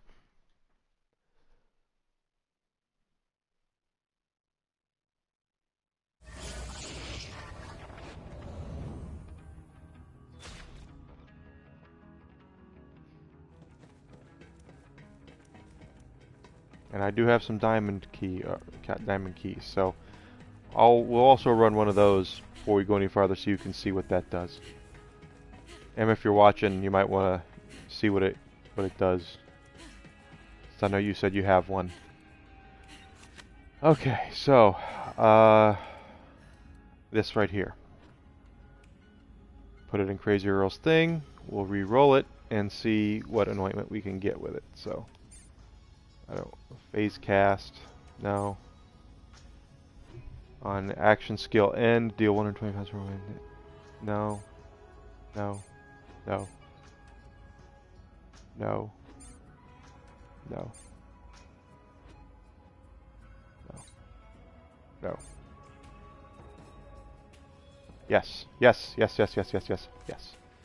That's what I want. Okay, so we have a diamond key. We have 2 diamond keys now. The diamond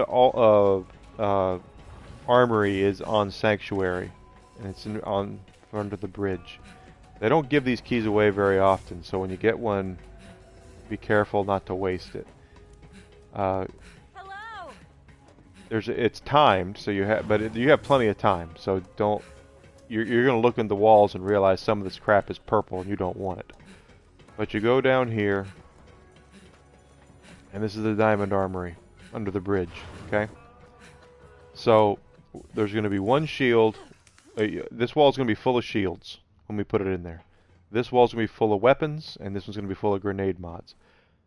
Once we activate the key, I think we have like 300 seconds to go through, to scour the walls and pick something from one thing from each wall. And then at the end of it, a weapon will appear out of that here as well. So we'll actually get 4 different things. It's important to remember that you do get, supposedly, I haven't had it happen yet, you get a shot at just about every weapon that you have access to, including DLC stuff. So if you have all the DLCs, any weapon or any armor or a shield or any grenade mod can show up here, supposedly. If you don't, I don't think that happens. You can't get the Ember's Purge if you don't own the Handsome Jackpot, I don't think. But we're going to go ahead and put in the key. And here come all the weapons and stuff. So first we're going to go through all of our. So now the oranges, of course, are the legendaries: Gas Mask, Impaler, Improved Version, Backham. Blues, and I don't care about those. Stopgap, Snowshoe, Faulty Star. No. Rerouter. So we have 275 seconds left to do this. Front loader. Ah, see, these are crap, so I don't really care about any of these shields. Faulty Star, I guess. Take that. So that's done. Now the weapons up here are the same way. Blues and oranges. There is a Tankman shield. There's the death grip. Reflux. I might take the reflux. Cocky bastard. Magnificent. Another Tankman shield. Dark Army is pretty good. That's from the good juju. Ah, flipper. Radiation and shock. No, that's... Flipper is good, but no. Devoted. Devil's Foursome. In this case, I'll probably take...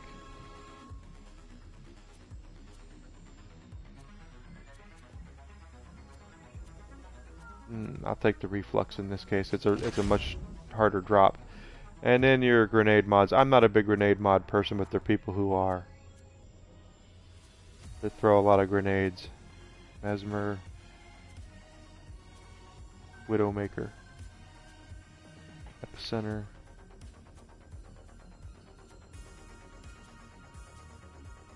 Red Queen. A lot of epicenters. It doesn't matter. That's my favorite red text. Now we've taken one off of each wall. We're going to get a pull out of here too. So you get 4 legendaries basically. Oh, what a crap. Grenade mod. So I'm going to keep the reflux for certain.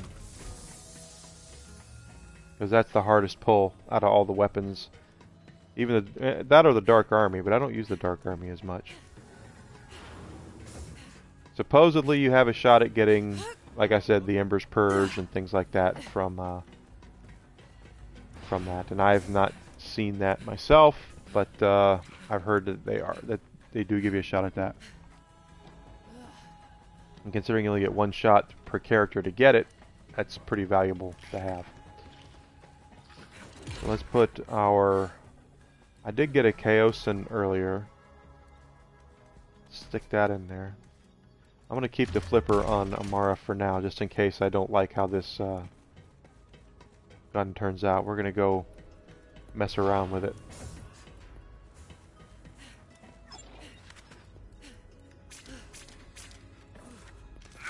Okay. So let's go ahead and...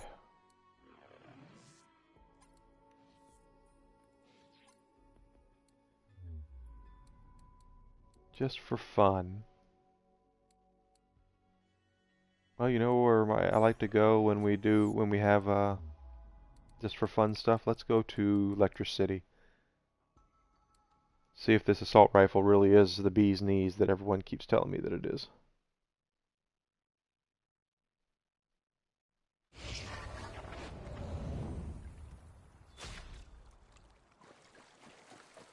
Looks like this has 20 rounds on the clip. That's not a lot for an assault rifle, to be flat out honest. This is a Thenis. Oh well, Thenis is fine. I thought I was going to Electricity and I went to Thenis. Oh, blah, blah, blah. Well, there's a good scope on this, I guess. Wish you could re-roll the parts on it instead of just the anointments. See how this works. Okay. It's on now.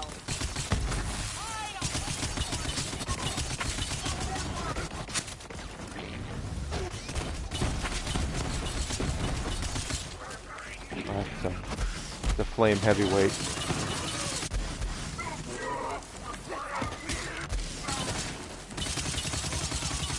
That one needed more training.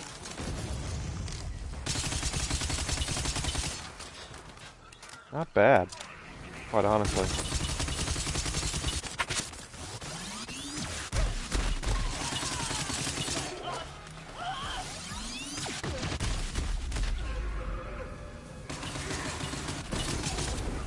It's not a bad weapon at all.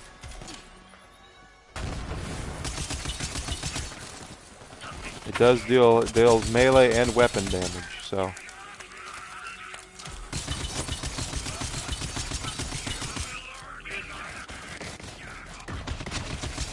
The guy I was playing with yesterday, oh, it does shoot out knives. Look at that.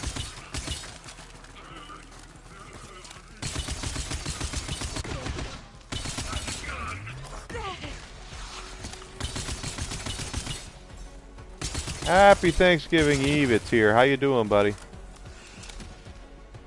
Somebody shoot this one. So much power. That is not a bad weapon. I'm not entirely certain why I wouldn't. Yes, it's Black Friday Eve is what it is.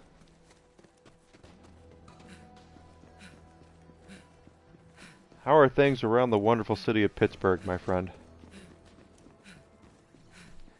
My old hometown.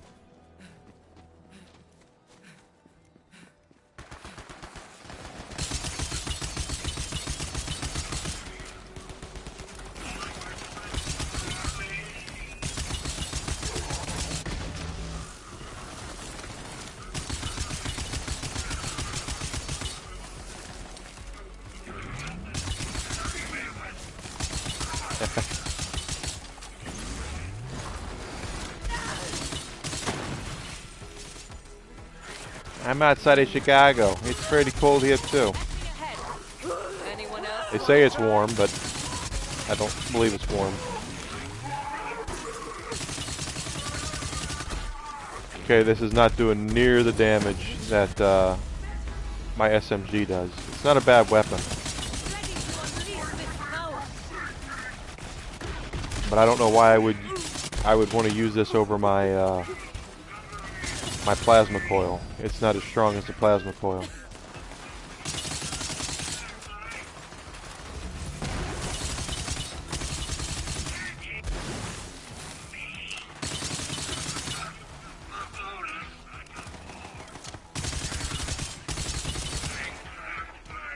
Although I do like them falling down with knives sticking out of their heads. I think that's pretty funny.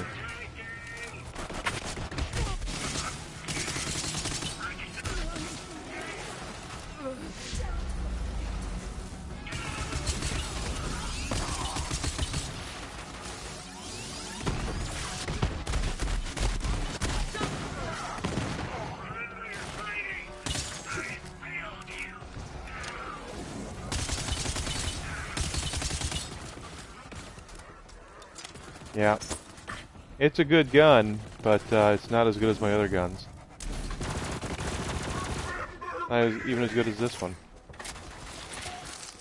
My Embers Purge. Hello.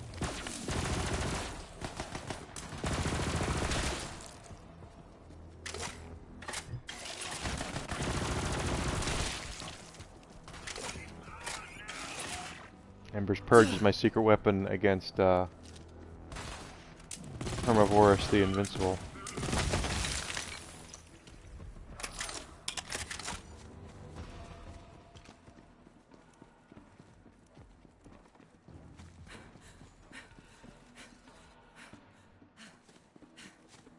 The Corruption, on the other hand,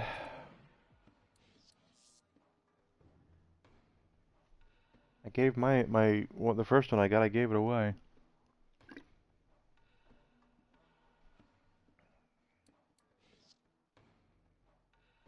I don't know. I could definitely see though that if you had a melee Amara build, the extra melee damage that this gun shoots out is probably sick. Waste of my time.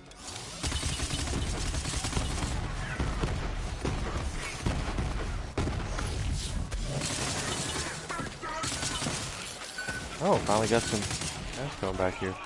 I do like, it does do more damage, of course, when I have the shield breakage thing on it.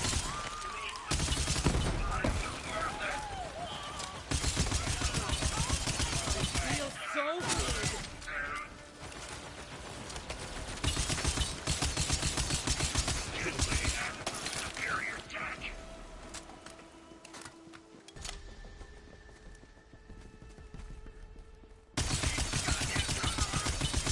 To be completely fair, I don't think it needs the scope. If they removed the scope and made it stronger, that'd probably be even better. Even my plasma coils usually have scopes on them, and I don't really need them. Speaking of which, I did promise Em I was going to give him one. Let me go back up to Sanctuary and see what I have in my bank and send him a plasma coil through the mail.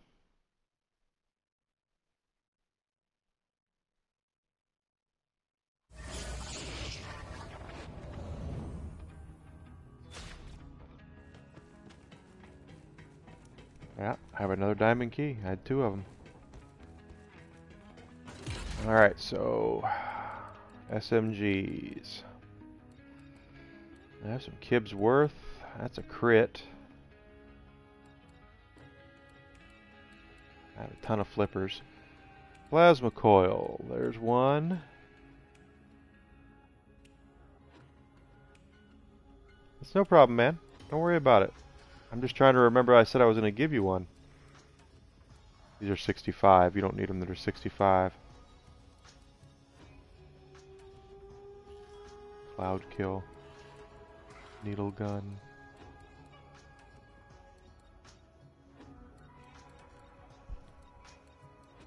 Well, I have one. 72 plasma coil. Em, you'll have to re-roll the parts on this, but I will send it to you.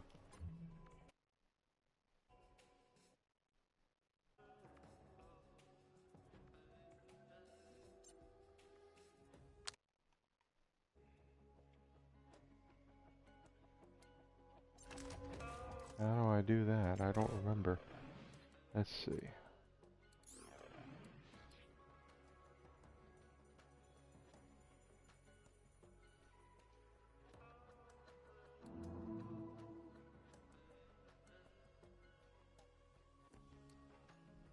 Been a while since I've sent anything to people.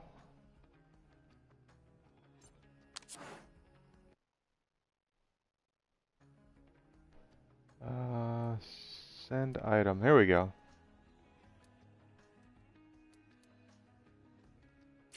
There you go, bud.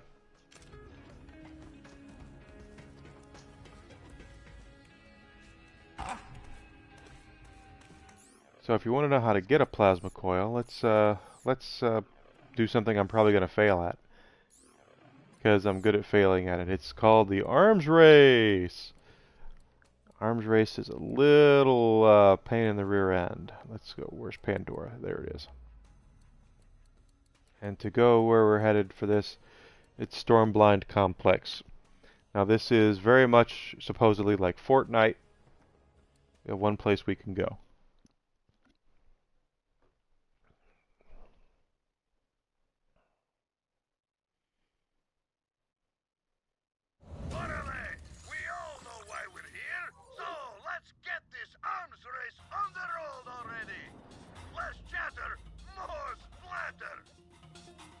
So, first thing I want you to notice and remember is we're completely naked now. We have no weapons, we have no shields. They've stripped us of Guardian rank, they've stripped us of all of our powers. We have nothing. There's going to be no phase grasping here. Why is it green? No, nothing, okay? So we are as naked as we were when we first started the game. And there's not a dang thing we can do about it. The way the game works is, as soon as I hit this, we are going to have a countdown and we enter a portal and we drop down somewhere on this illustrious map. Okay?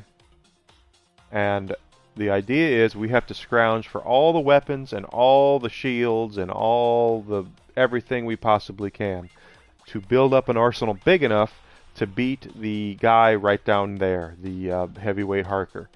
He has three large power bars, a shield, an armor bar, and a health bar. So you typically want to get something, if you can, that's elemental to knock those things down. Keep in mind, if your reloading speed was insane with Guardian rank, it will not be in arms race. They strip that all from you. So don't forget that, and do not assume that you're just going to be able to waltz through this. You are not. I die doing this far less than I win. Now, these chests are the ones I want to draw your attention to, okay?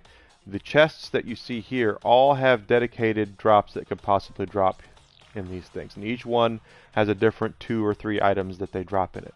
The plasma coil, for our reference, is going to drop here, okay? It's not an automatic drop, but it can drop. Now, keep in mind this as well.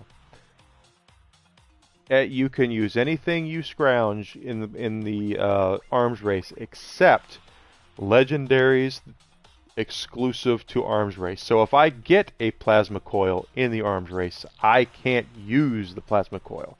I have to extract it. And around the map there's going to be extraction points randomly scattered. They're not here. You can't see them here, but there'll be extraction points where you have to go over there, put the loot in there, and it'll transport it up to your bank on Sanctuary. If you do not transfer your loot, you do not get to keep it. So if you get a plasma coil, or you get a dark army, or you get something you really want, you have to transport it back up to the Sanctuary, otherwise you don't get to keep it. If you pick up any of the normal game legendaries, like a Maggie, or like a Backham, or something like that, you can use those, but you cannot use any of the stuff that is exclusive to the arms race. So let's go ahead and hit the button. Rarity is everything in this, and I probably will lose because it's not easy to do.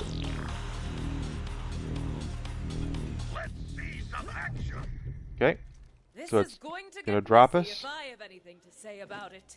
Oh, I forgot to go over the murder cane. Okay, see this circle? We're safe inside this circle. When there's a murder cane on the outside of this island, then it comes in and it goes out, and it comes in. Oh, these are the extraction points right there. So that's where you want to get those. For the reference that we're looking at, we're going to go get this chest. It's outside of, I think it's that chest, right? Yeah, it's outside the murder cane zone. We can still make it, but that's where it's gonna. That's where the chest is. We have to get it before the murder cane comes in. It's a timed thing. It just continually comes in, and if you get stuck in it, you're in trouble. You'll probably die. Okay, so the shield's 21, and a Vladov pistol. I will definitely use the Vladov pistol. So if we take a look where we are on the map. I want to go over here to try to get a plasma coil, okay? Which I'm going to set the waypoint so we can go over there.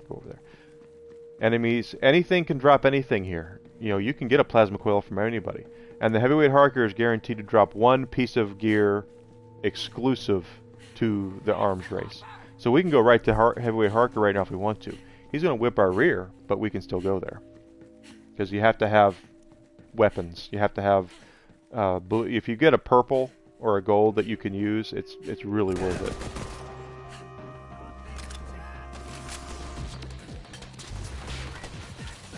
Going up here. I shouldn't have taken shots at that guy. There we go. So we have a minute 59 until the murder cane starts coming in. To get to the chest, we're going to have to do some killing. And it's going to start with these guys.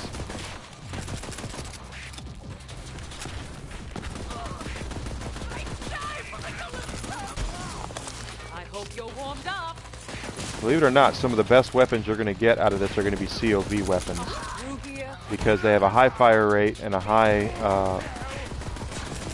ammo count before you have to repair... clip count, I should say.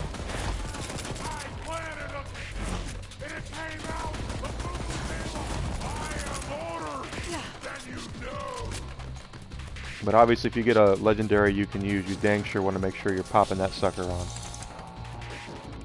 That's not going to get us anything. A white rifle, who cares?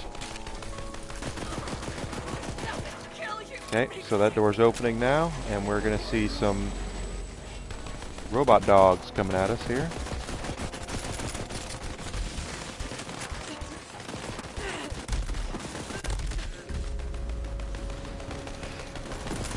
You are going to go down a lot. Just get used to it. Try not to, though, because remember your guardian rank is gone, so some of the stuff you're used to when you're scrounging will not help you. Is that a better shield? No. Even if you look at my health is not regenning because I don't have any of my powers. So keep yourself in mind for that as well.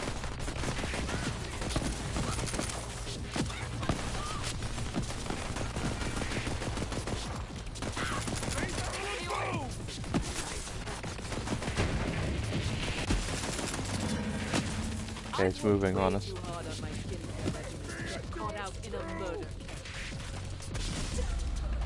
Something got me.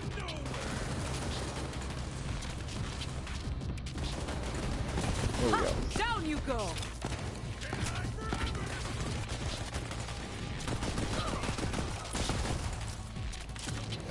You ready, asshole?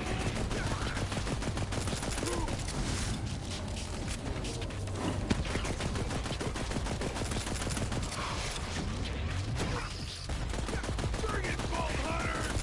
Bring it! We have 2 minutes until the murder cane is right on us. Here come the BAs. That door is where they are, but I have to kill the BAs in order for the shield to go down to get in there and see if there's a plasma coil. Crap. The good news is if you die, you don't lose any money. Ooh, he dropped a legendary.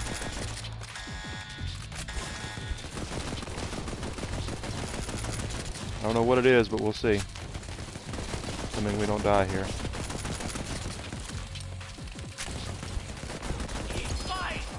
Two legendaries. See that? Okay, I'll show you that in just a second. I'll show you that too. Let's open these chests first and see if there's any. No. No plasma coil for us. I'm taking all the gear though. Oh, that's a good shield.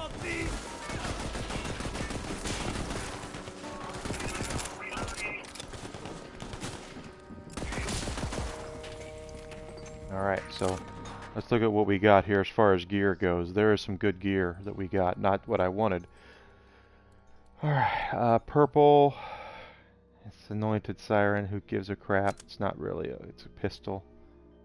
Wait, that's Maliwan. Corrosive and Fire. They're both Corrosive and Fire. Okay, give me that instead. That's shield. Let's keep that. Another pistol.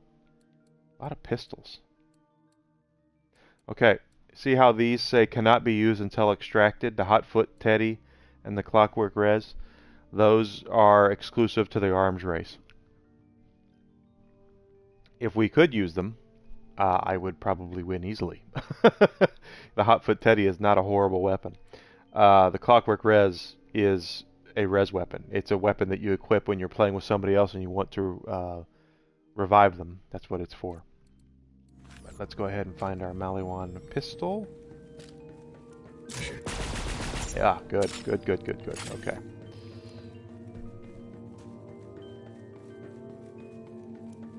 So we have 30 seconds. Now we're on the inside of the circle so that the murder cane, which is right there, it's coming right at us, will not hurt us while we're in here. After the first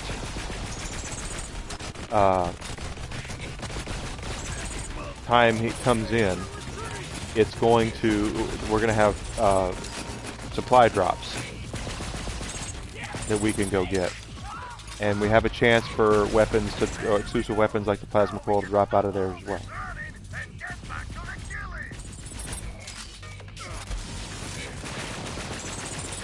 We'll see if anything drops around here. Ooh, gosh, that hurt. Airdrop. Airdrop available. Let's see if there's any airdrops around here. There's one over there. Okay. This circle we're safe in for the next couple of minutes, and then it'll come back in on this circle. As long as we're inside this circle, we're completely safe. Let's go see if we can get this grenade mod. Let's go see if we can get this airdrop before. Oh, we have 4 minutes till it comes in, not 2 minutes. So we have double the time. We should be able to get this. The airdrop will drop along with bad guys, so be prepared. They will come after you.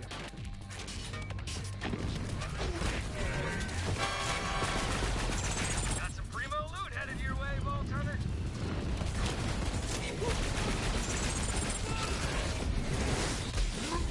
Ooh, that hurt.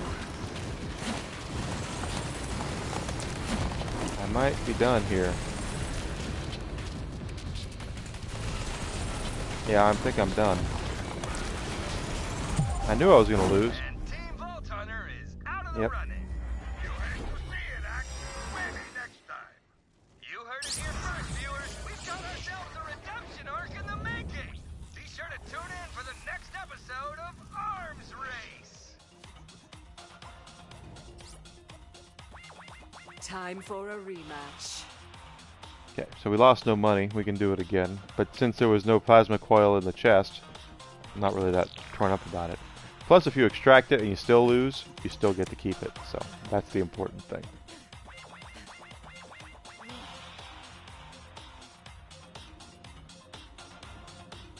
Take aim and notify your next of kin. It's an arms race. Probably the worst weapons that I have found out of this are Torg. If I get Torg weapons, I am just not happy. Like, TDOR is actually not bad. Maliwan's not bad. 34 on the shield. Okay, so let's go over here now. I actually don't mind TDOR weapons in Arms Race because they actually do pack a little bit of a punch. Maliwan shotgun is okay. I prefer Maliwan pistol or SMG to a shotgun, to be honest. Just like before, we're heading over this way.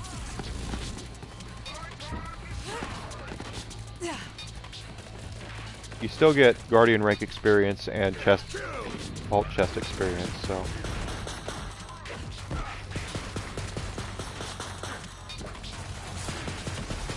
Better than that. Tyrene will protect me.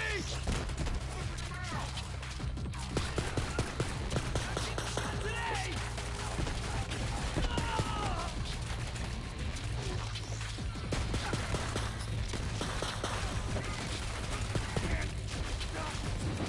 Chest is here 2 times in a row, huh? Blue rocket launcher.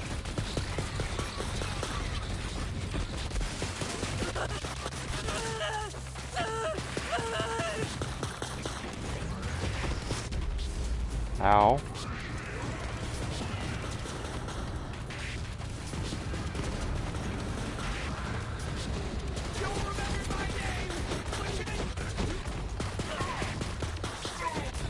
I didn't even see that guy.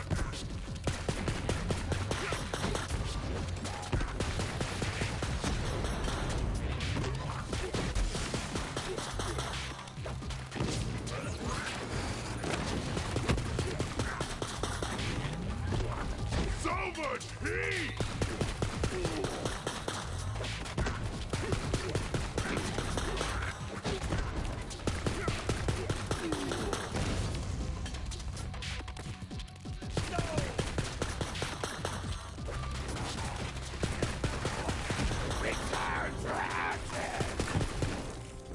There's something that's green. Grenade mod. Ooh, you don't like these guys, these heavyweights. They're immune, they're resistant to fire, obviously. And they can be a pain in the rear. In bunches like this. Like that.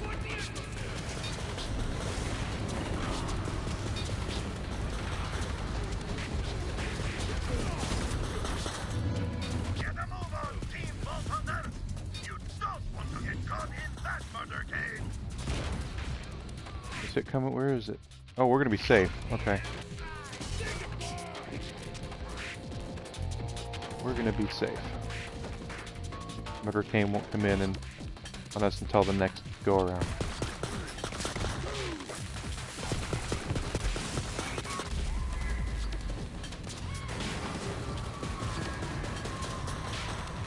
Student of the soft fighting style. Hey, that's a hack hound.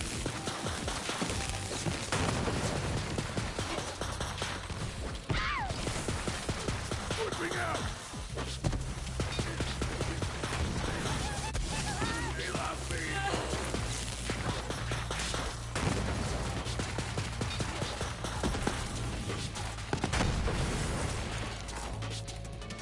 Better shield. Coming out yet? No. Gotta kill this guy first. Nice knife.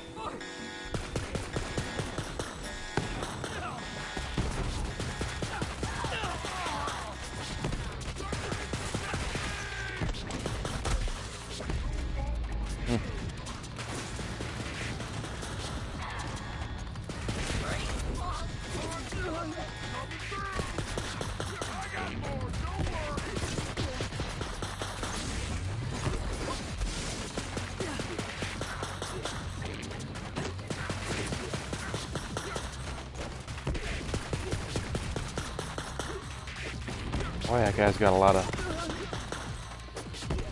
He's beefy. Got him?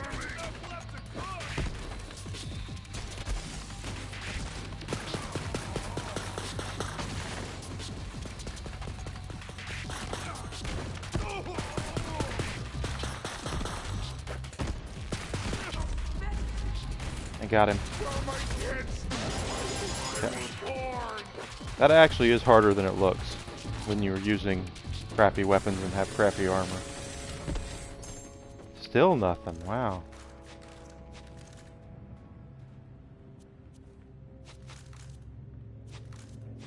Another day, another circle. Okay, that might be... let's see. Yeah, that's going to be better. I did see that we had a couple of COV pistols.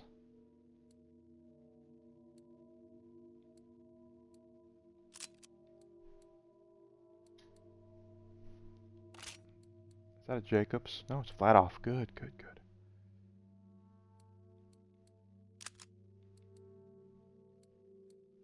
Death. Alright, so now we have a COV pistol, and I think these are probably the best ones to use in in this thing, quite honestly.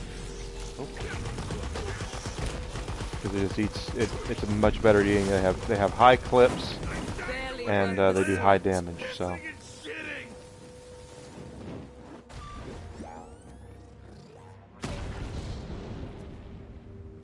Alright, so we have a supply drop. Let's see where it is. Okay, and in the safe zone there's a supply drop. There's a couple more supply drops, but we're going to go to this one. Okay? We're gonna head over there. I don't know how good of a shot we have against beating Heavyweight Harker right now.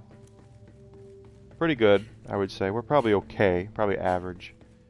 But the hard part is, if you're not getting any loot out of this, there's no sense in coming here, and that's the problem that this has. Is if you have your heart set on hunting for plasma coils, if you're not getting them, then you've wasted your time doing this.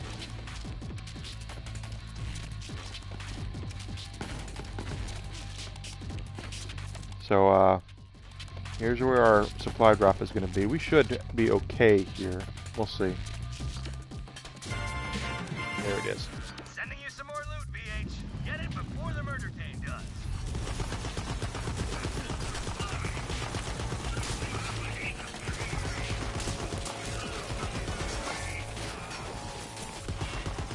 See, the COV pistol is just so much better.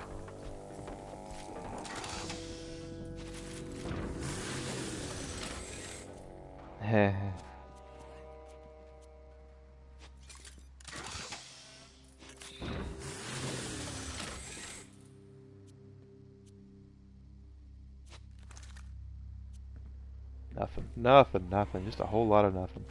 Alright, let's go, since we haven't seen Heavyweight Harker yet, let's see if we can get through this.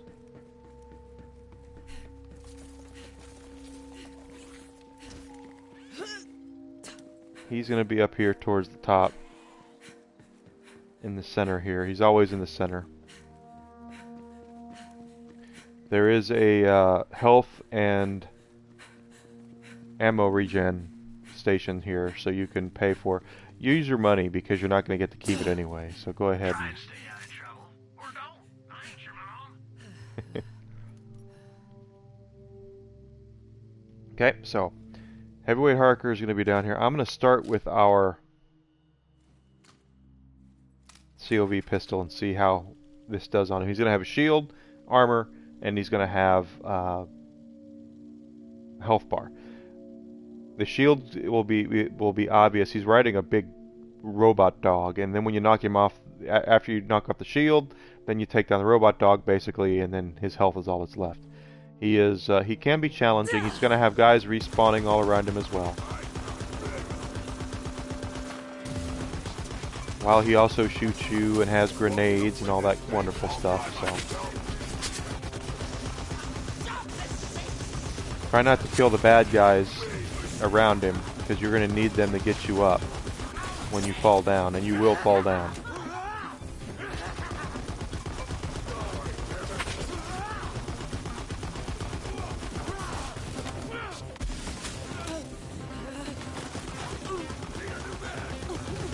Goes his shield. Now it's just the robot dog. The armor counts as the robot dog. Once you knock him off his robot dog, then it's just him. He can summon the dog back, but he won't ride it. It'll just be a random enemy running around. See? Told you we were gonna fall.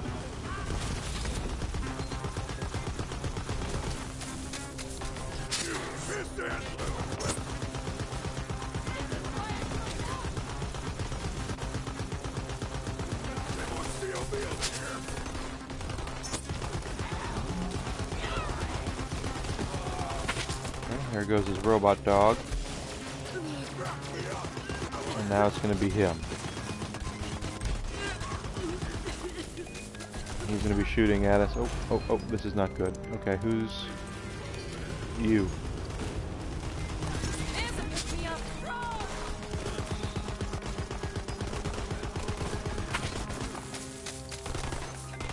He can resummon his dog.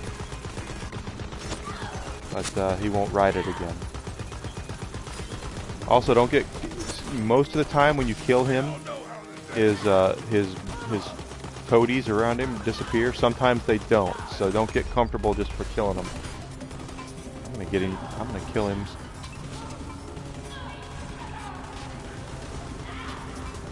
There. See? They don't always disappear. And his robot dog is here.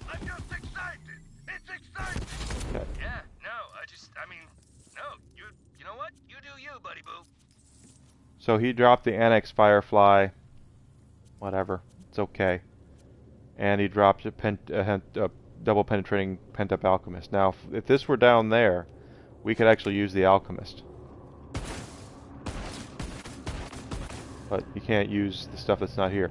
And then this is what a extraction point looks like. You just go in there, take the gear you want, put it up there. It goes up to your bank in Sanctuary. Quite honestly, he didn't drop anything worth a darn, so we're going back up to Sanctuary without it. That's how Arms Race works. It's difficult because you don't get to use any of the crap you've been saving for the entire game. None of your build doesn't matter.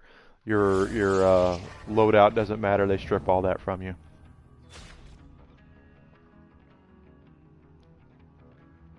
Tis difficult.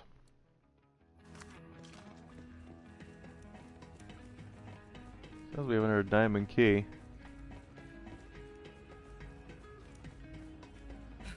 Just for fun. I guess let's go use it. It's not like we're gonna save it for a rainy day, you know. On my Xbox 360 account of Borderlands, my Xbox account for Borderlands 2, I bet you I still have like 80, 90 gold keys that I've never used.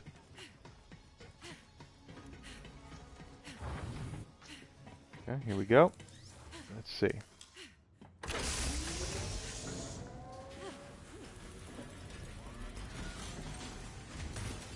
Remember, it is randomized. So the stuff we had last time might not be there this time. Madcap. Infernal Wish. Infernal Wish might be what I take. That's a good Infernal Wish, too. Front loader, red card, rerouter. I've heard the Infernal Wish is really good for Moes. 3 Infernal Wishes. Well, pretty sure I'm taking an Infernal Wish.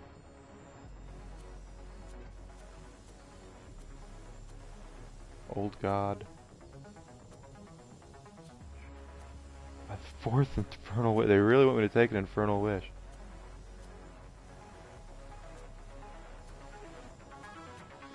That is a fortified Infernal Wish. 1 projectile. It's only 94,000.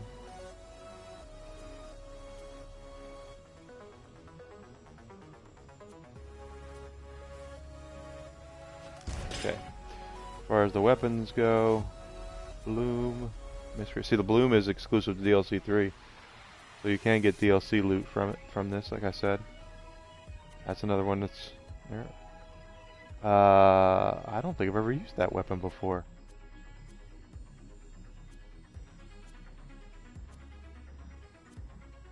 Hotfoot Teddy is one we got from there. Baby Maker. What is with me and the freaking Baby Maker?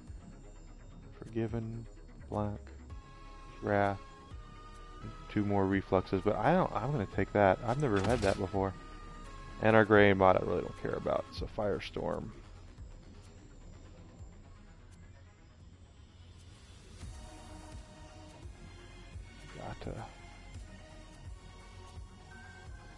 There's a cloning hex. I like the hex grenades when I do throw them.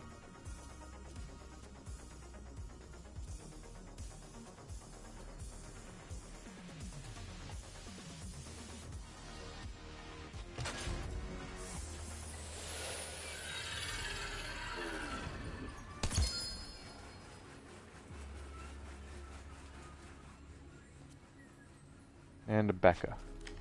Yeah, I can keep the Becca.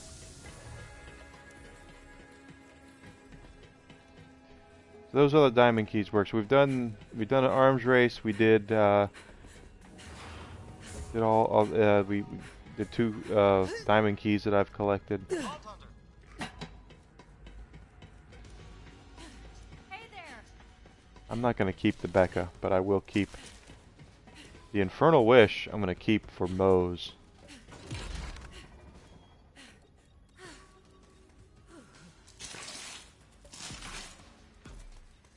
And I've never used the Eruption. I don't know what that does.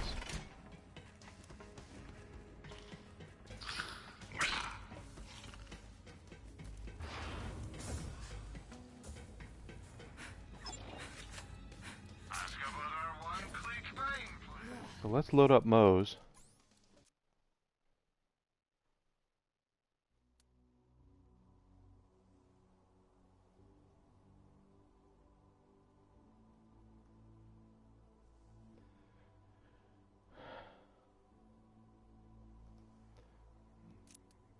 No, go back. A mech soldier. Hey! Hi! How are you?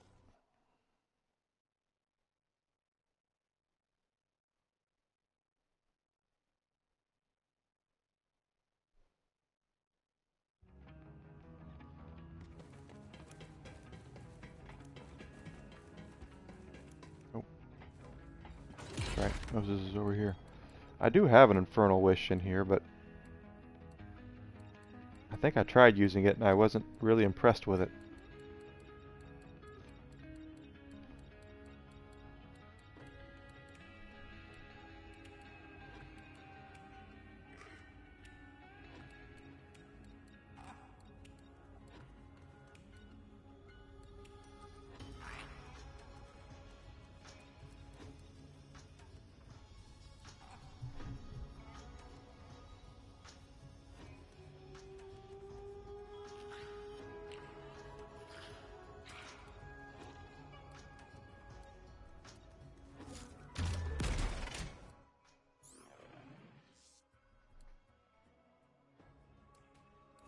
Goodness, okay.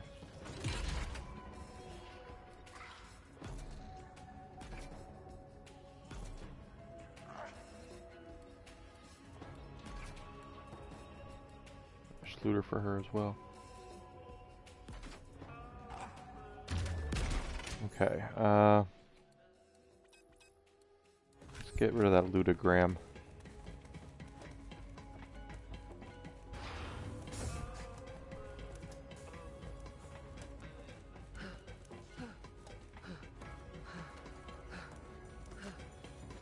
Pick something.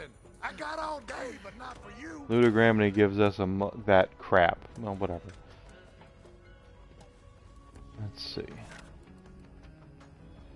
On action skill, generate 5% max out now.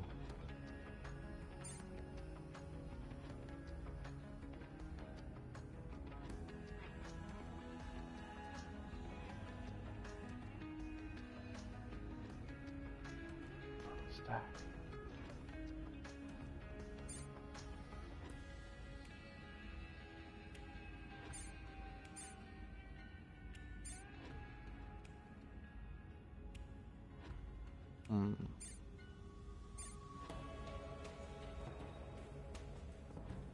Let's try that.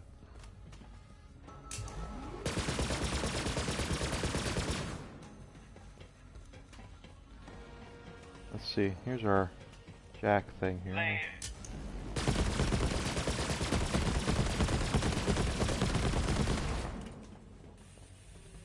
Oh, I don't have it on. Duh.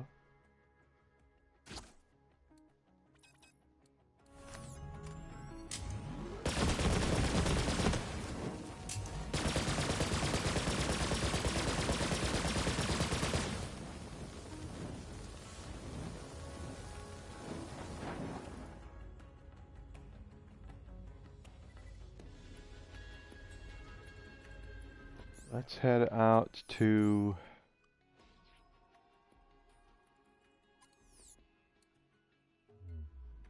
Well, don't I always go to Athenas, apparently? Let's go to Athenas and just kind of play around and see if this mows down guys any faster than what I've been using.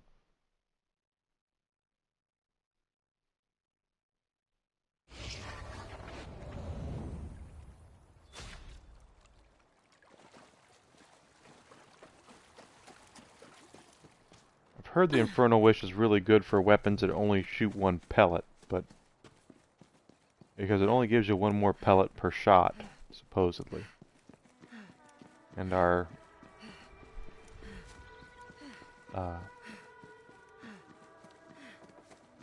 flipper here, boy, I just had a brain fart, shoots out many pellets, so I don't know if it's really going to matter that much with the flipper. Oh, that hurt. I blowed myself up.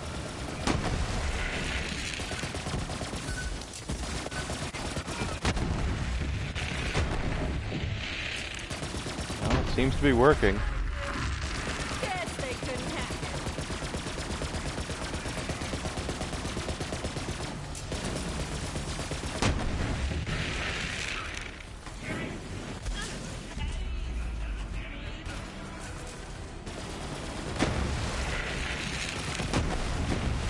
I don't know if it's really doing that much more damage, but it is. I am mowing through these guys. Truth is I've been using the shield I've been using is the Revolter, and that's like the best shield for Amara because she can pop her action skill every 2 or 3 seconds with it. And when she does that, she gets that 100% extra bonus of shock damage. I never really use Moses' action skill. I don't use Iron Cub that much, so everything that she does is her. It's all her. And I don't know that it actually works out as well.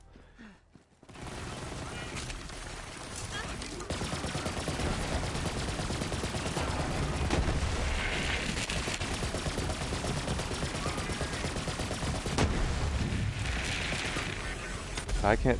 Maybe the mana well is pretty good. I don't know. But we are mowing right through these guys. Then again, I usually do with mows, so I can't really tell if the Infernal Wish is actually doing the work, or if it's actually this mow's doing the work.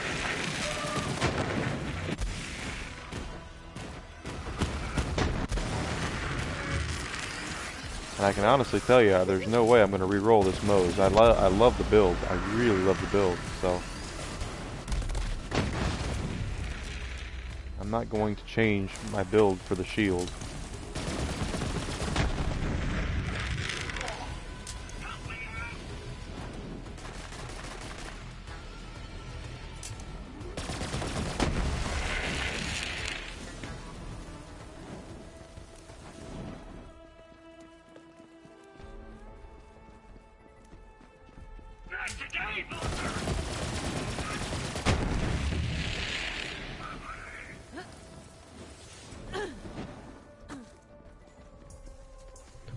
do like the thicker shield for Moe's though. Like 127,000 on our shield.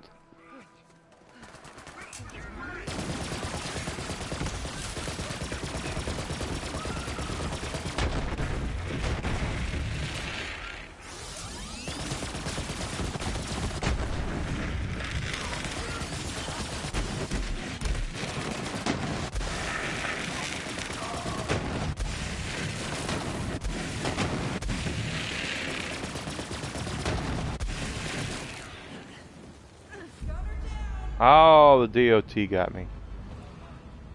That sucks. Come on, give me something. I could have been somebody. I could have been a contender.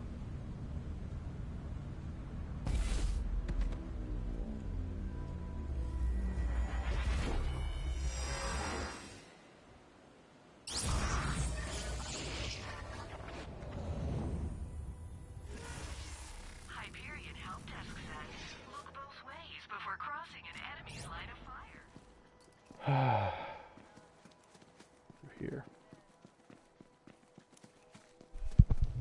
Yeah, I don't know if she's doing the damage due to the shield or if she's doing the damage because she's just doing the damage.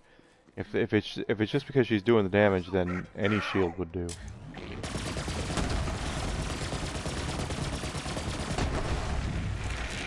Although that was a flame heavyweight and it didn't go down as quickly as some of the other ones have because of the flame. So maybe it is doing God's work.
Interesting.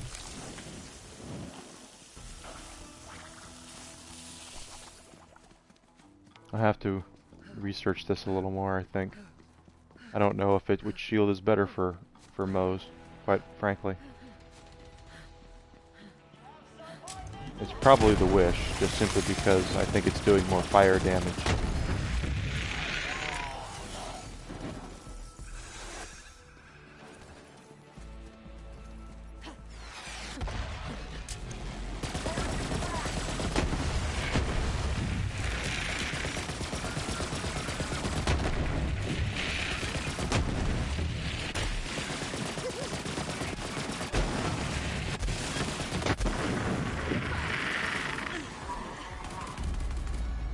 Down I go again.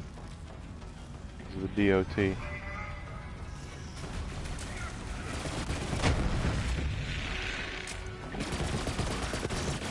And he doesn't go down as fast. He's still going down because of the splash damage that this gun does and the radiation. But he's not getting any of the fire.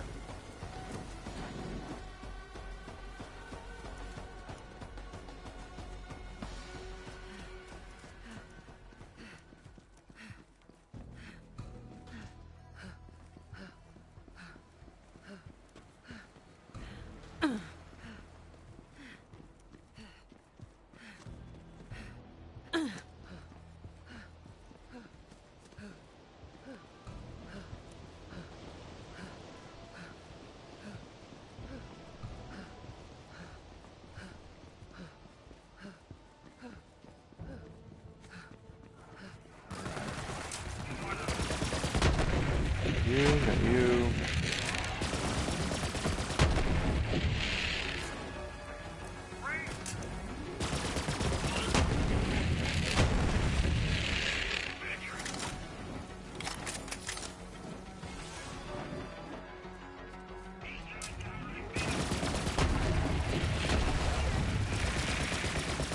I do really enjoy playing as Moze because of the single target damage that she does.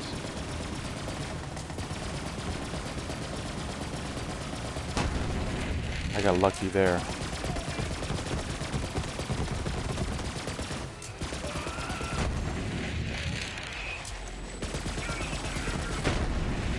Plus, you never have to really worry about ammunition.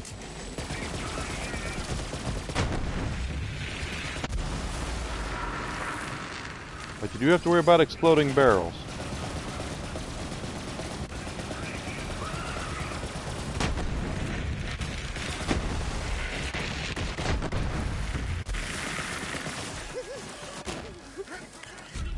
And DOT.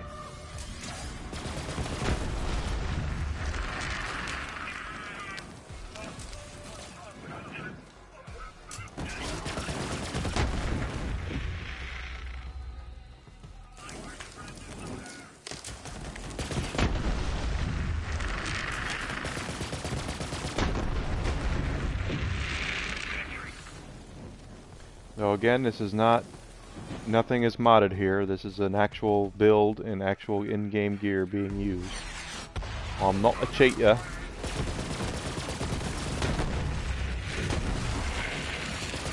Those of you who do, if that's how you want to play the game, that's your business, and it's fine. But I like to play within the rules of the game and find cool stuff myself. And I kind of love this build. It's very well done, and I love the flipper for it. It makes everything so much fun and easy. Now, Krant will be interesting because he is fire aligned. So let's see how this turns out.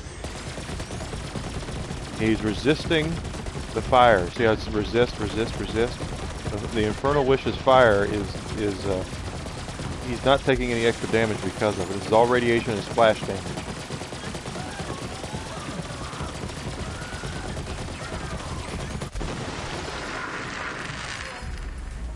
And DOT just killed me. He didn't drop a Chaos, and so who cares? Let's load back up Amara. And let's have some fun. Amara is my main. Love Moze. Moze is my my side girl. My girl on the side. But Amara is my main girl. Pull out our plasma coil. Actually, no, let's do this, and let's go to... Let's see.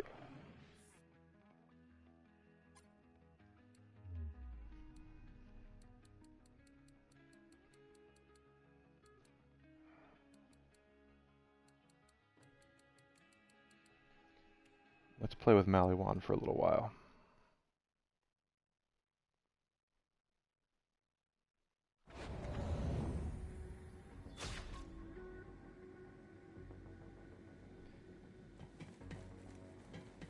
So this is one of the Circles of Slaughter. There are 3 of them in the game, narrated by our good friend Mr. Torg. Wish I could get in there and help you take those pricks down, but Torg put me in charge of the prize money, so I'll have to settle for cheering you on from the sidelines. Go get him, Vault Hunter! Torg here, and I'm just gonna say this one time. Fuck some shit up out there! We'll see how this goes, and with this gun, and I'll probably end up changing to the plasma coil because it's.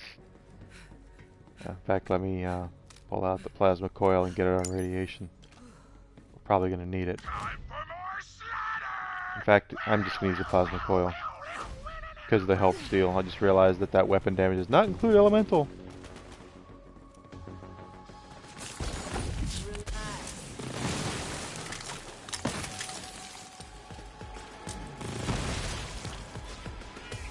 So, like before, the Circles of Slaughter are arena-based combat. There's 5 rounds, and there are a specific amount of numbers of waves in each round. With a boss, this one has 2 bosses at the end. In this particular round, there are 3 waves. You have to kill all the Maliwan dudes in order to continue to get to the next wave. You can buy more ammunition, but you have to do it between rounds. You cannot do it between waves. So make sure you have plenty of ammunition before heading into the next round if you need it.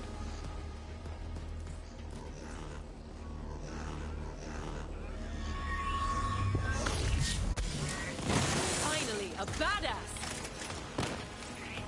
Well, there was one. So much power. Careful of the barrels. I have killed myself more times with barrels than anything else in Circles of Slaughter. Barrels and DOT will be the end of you.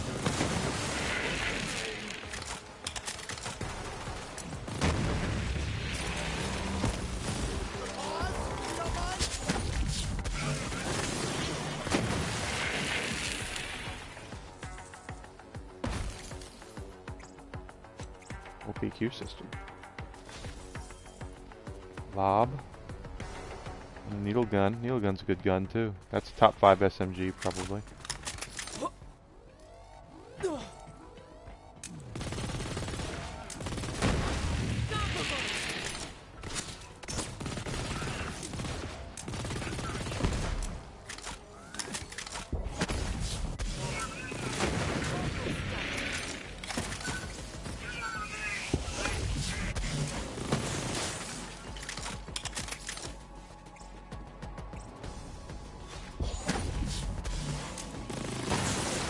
Oh, great digger. You're welcome.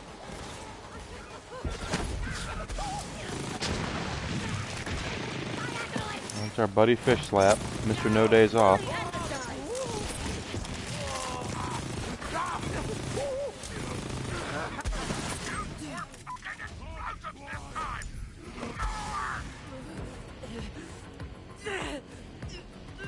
There's 2 of the 3 waves down. We'll get one more wave here, and then we get a chance, if we need it, to go out and purchase some more ammunition, and then we can start the next round.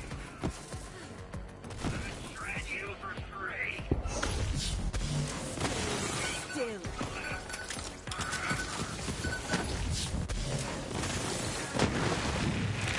Get born up, win a prize.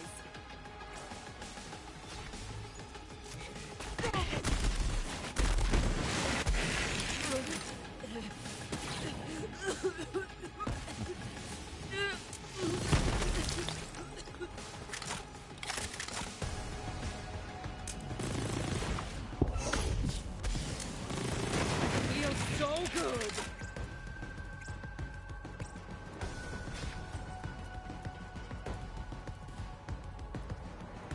The palm of my hand.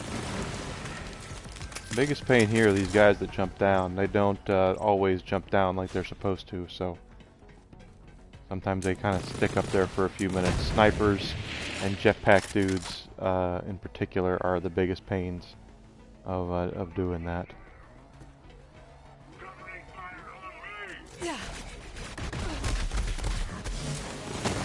You can do better than that.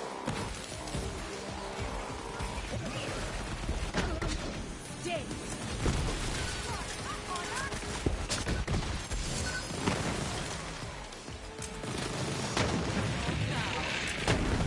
Absolute massacre. Coursing through my veins.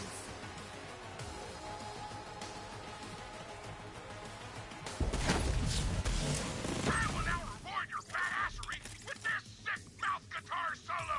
Meow, meow, meow, meow, meow. Alright, so we still have 1350 rounds, but I still don't like tempting the fates here because you never can tell when you're going to get into a situation that's a little salty with these things. So I go always get ammo. We're about to get a Guardian token, so that's cool. Keep in mind, I probably will not be around tomorrow because it's a holiday here in the States, a big holiday. Don't forget to equip your favorite torque weaponry Just to make me happy. Let's do this thing! I'll be back definitely on Friday for my normal 2 shifts. We'll probably start a playthrough of Borderlands 2. I did load up the Handsome Collection. And we'll probably play that. So much power.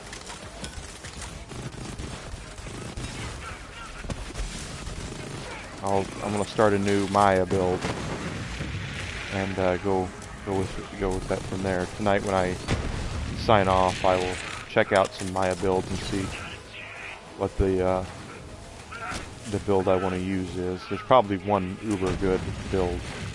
Anyone else want to try? Wave complete! Yeah!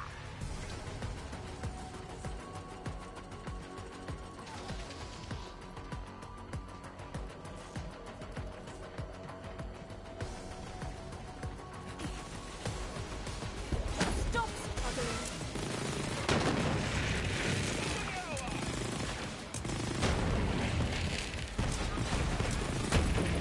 Feel the power.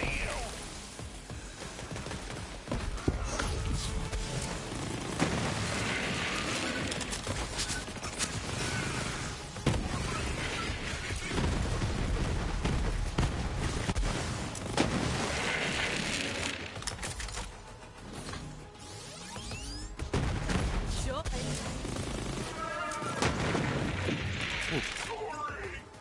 There's our Guardian token. What are we going to get with it?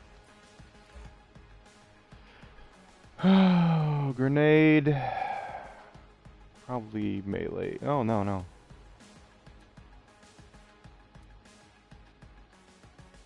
Movement speed, probably. There we go. Oh, buddy.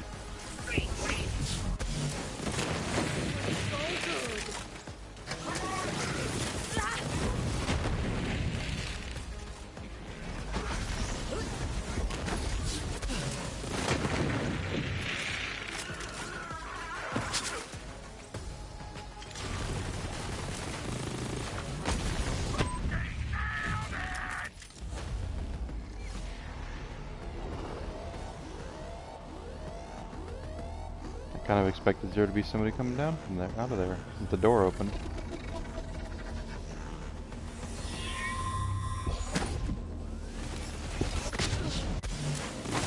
Yeah, I could use the practice. And that's why I use Amara.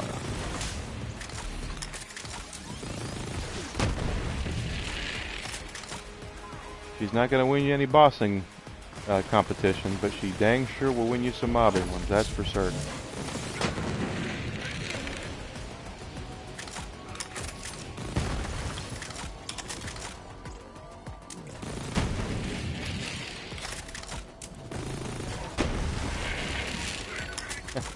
That dude stood no chance.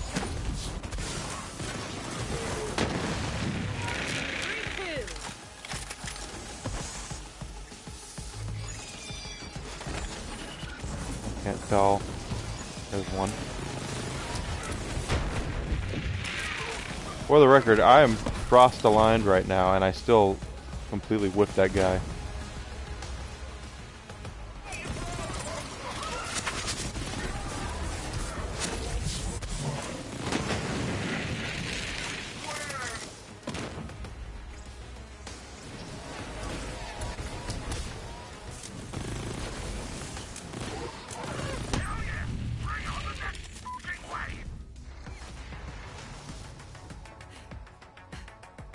This is the last wave of this round, and then we'll be complete. We'll have 2 rounds completed. Here they come. Power. Happy now?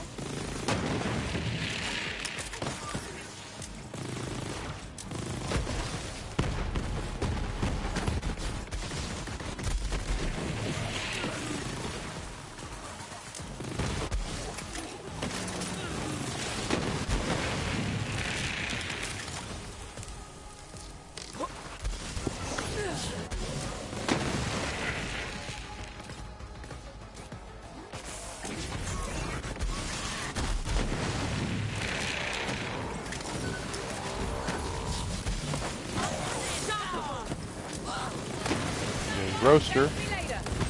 I can't believe you survived the whole round! Wait, what am I talking about? Of course you did! You're a fucking badass! That's the Ruma.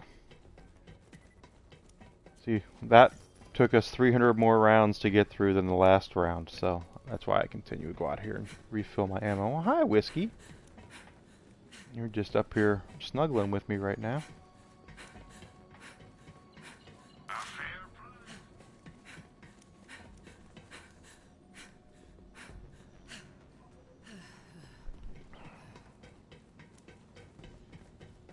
Don't forget, guys, that word of mouth goes a long way when it comes to Twitch. I'd love it if I was able to get some traction here with some new folks. This week has been a pretty good week.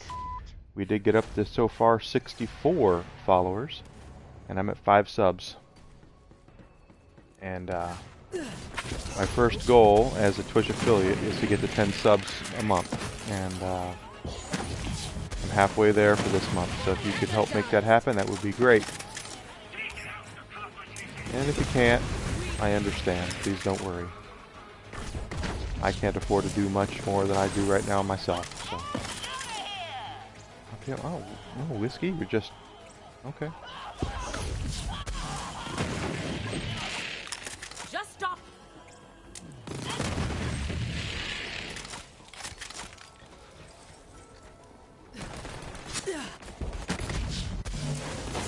I'm just here to provide content, and if I can make a little bit of scratch on the side for as often as I'm here, that would be great. But I understand that not everyone's in a position to help. I'm not one of those who's going to shame people for it, okay?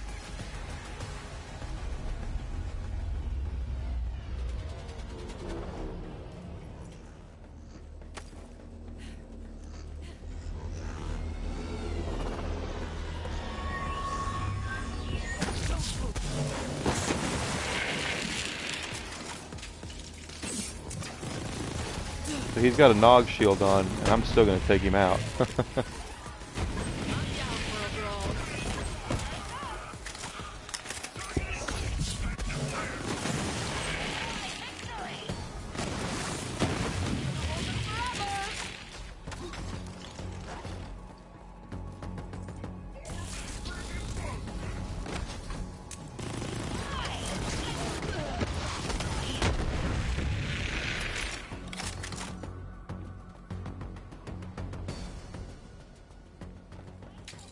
Down here, isn't it? Yeah.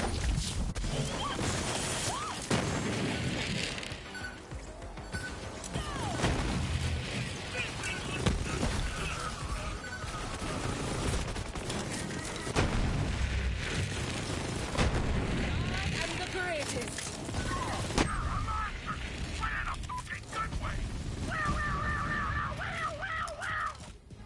Halfway done here. So good for us. Or with the waves, I mean. In this round.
Lots of cartel thugs coming through this time.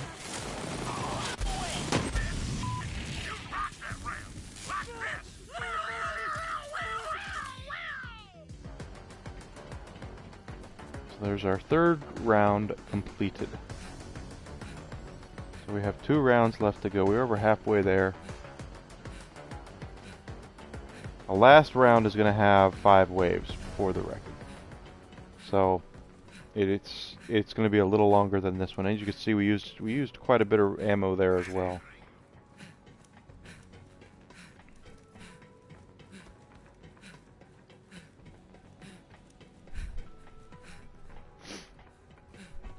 Oh my gosh.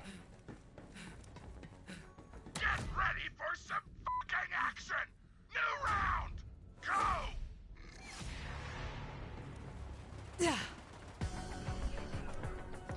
And we're going to start seeing some mechs coming up here pretty soon, I think. So much power. If you ever get on your dailies, kill Maliwan mechs, the Slaughter Star is pretty much the best place you can get them. You'll still find them on Necrotafeo, and you'll find them in some other places. There's a couple of, I think there's a trial that has them as well, but Slaughter Star does have quite a few mechs towards the end. Oh, and of course the Maliwan Takedown has mechs too, now that I think about it.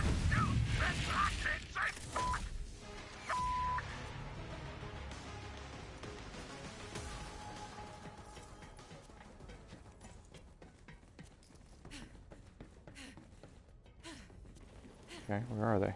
There they are.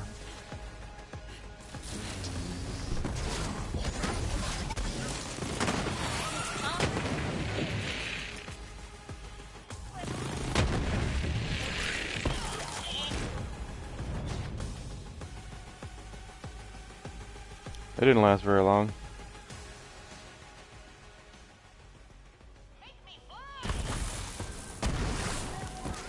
Looks like we've got a quiet stream this afternoon. Had a big stream this morning, and then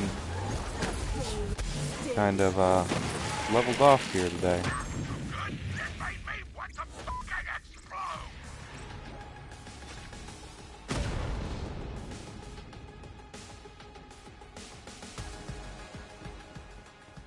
Don't forget, Friday we'll start a Borderlands 2 playthrough with Maya. Grabbed an idiot. Who wants the kill? I am screaming. I got you. Alright. There's one up there, and this is the bad thing about this map, is sometimes you get a guy, a sniper or a dude, like that guy's a jetpack dude, and he just won't come down. I got him.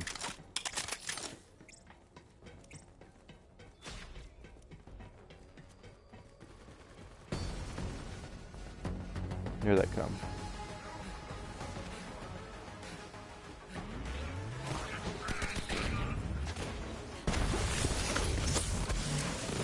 Ready to unleash this power.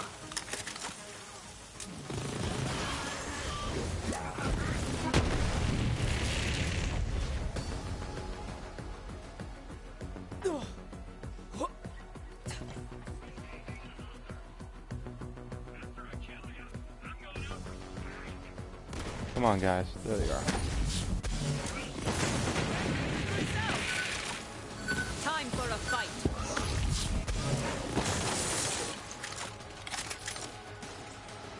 There's another one up there. We're gonna have to get him down. For now, let's go down here and get these guys. Maybe he'll come down after. Take these guys off. I'm unstoppable.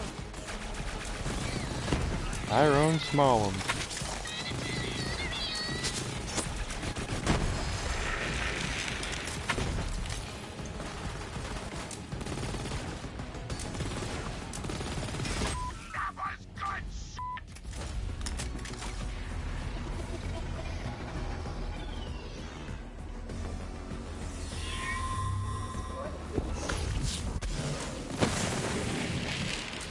That is the recipe for disaster, is when they come down like that. All bunched up together.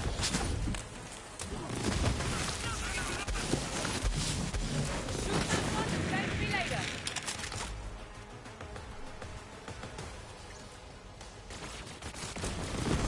So much power.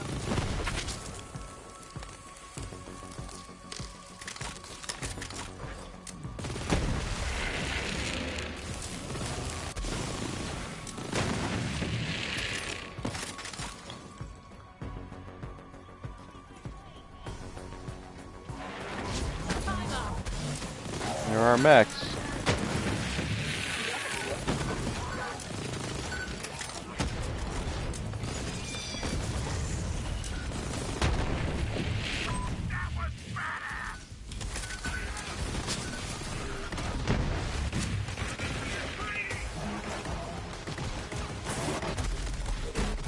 Good.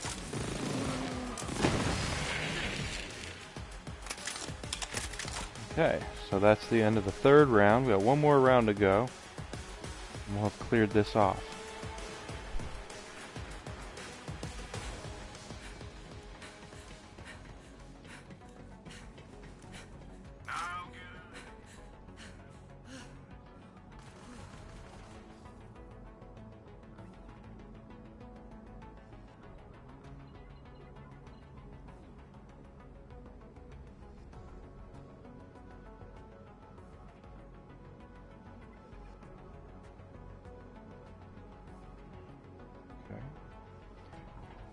We have max ammo now. Let's go back in and finish off the round, okay? For the fifth round.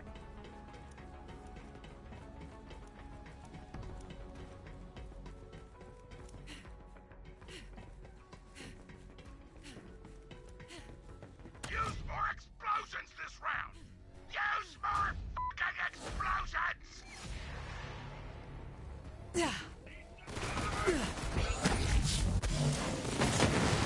I am the greatest. Is that the best? More of those.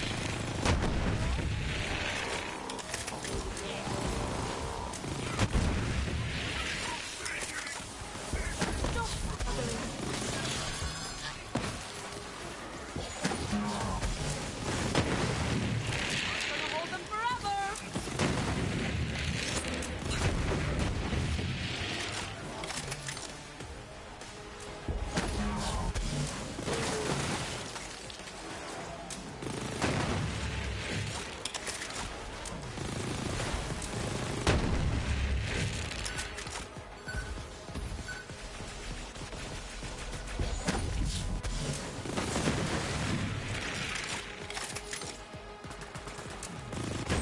So much power. Hell yeah! Bring on the next fucking wave!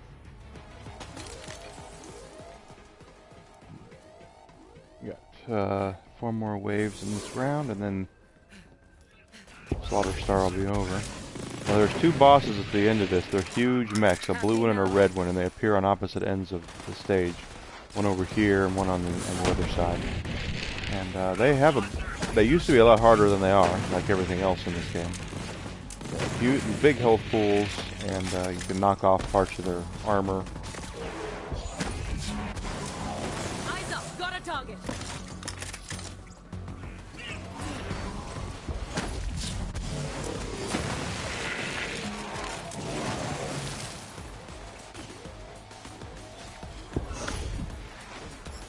Silence.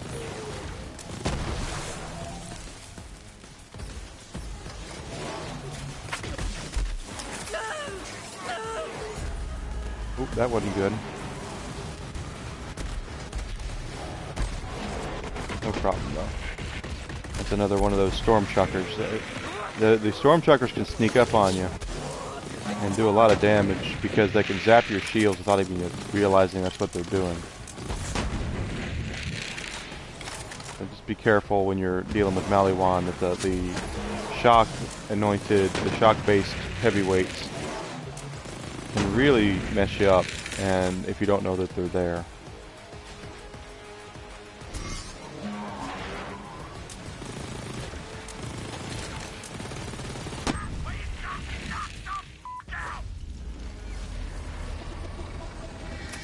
Another ship. I wasn't quick enough. I know a badass when I see it.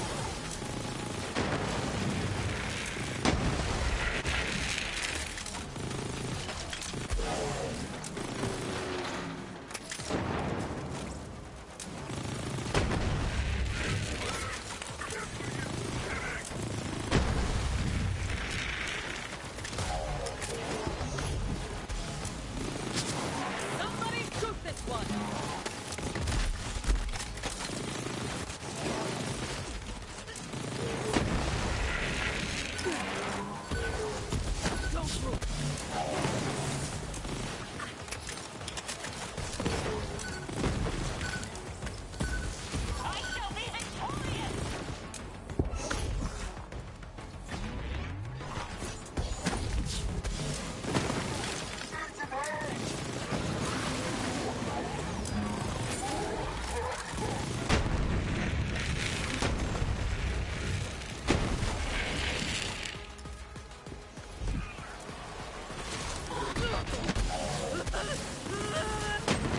That was a good grab. That was a very good grab. You can do better than that.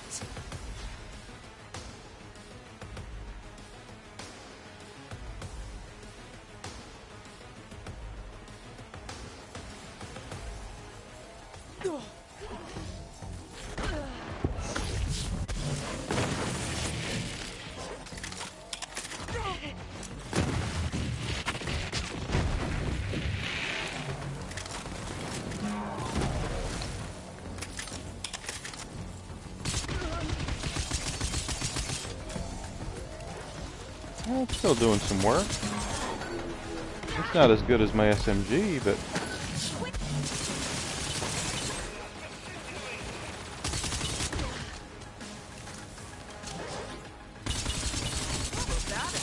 I might actually bring it to you.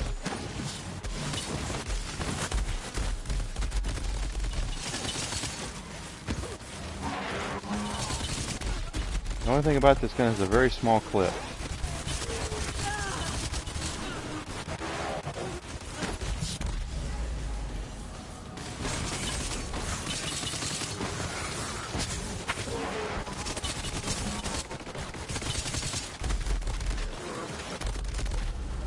My goodness.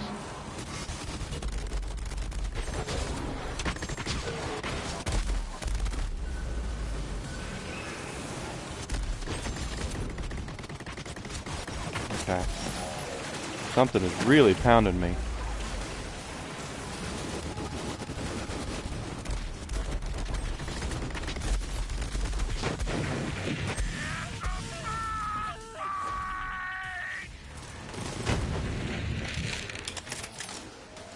Okay, so the bosses are coming. The blue one I think comes first, so let's go check him out. Now, he comes from over there, and the red one comes from over here, I believe. Of course, they're down low still, so let's.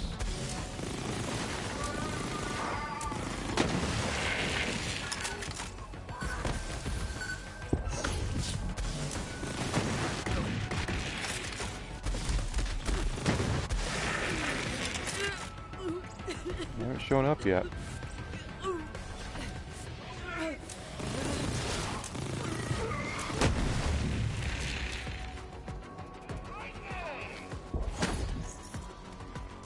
Where'd he go? There he is.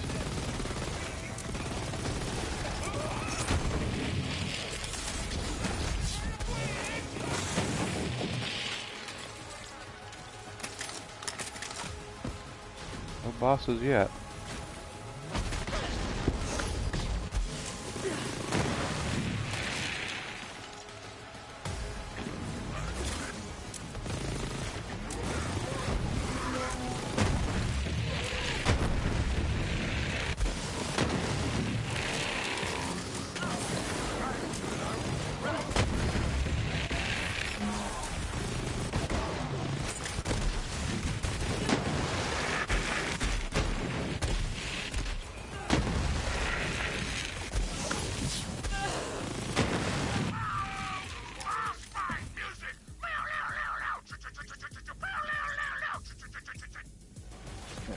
You said boss fight earlier, but here they come.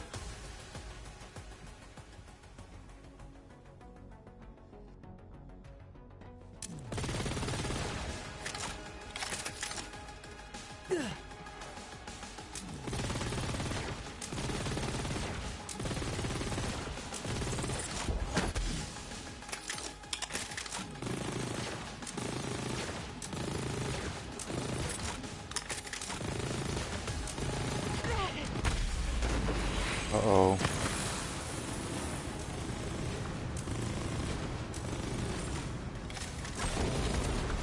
Oh, I'm glad that worked. I wasn't sure that was going to work.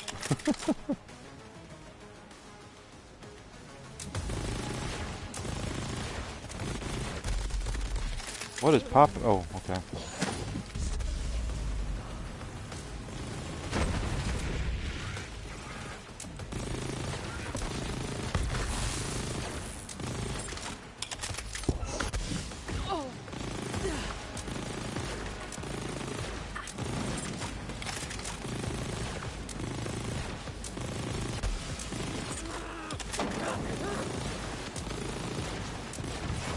Got him. Like I said, single target damage is not Amara's bread and butter.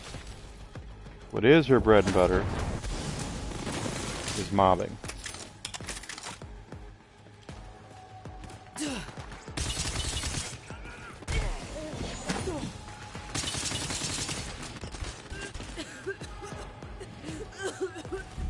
Oh, come on.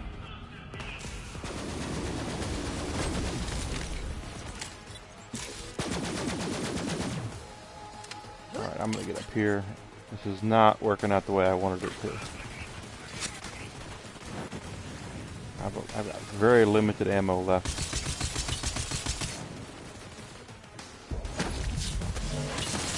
In my SMG.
Ah.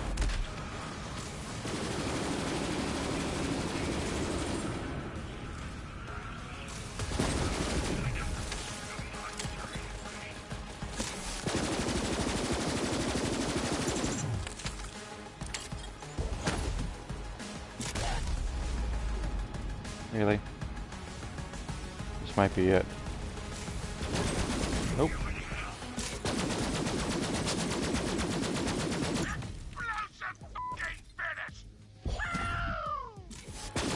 Oh, it still gave me the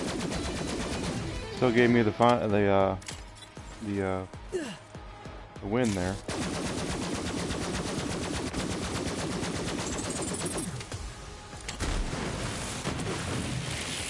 I'm gonna get out of here. I do not have the weaponry for him. Whew.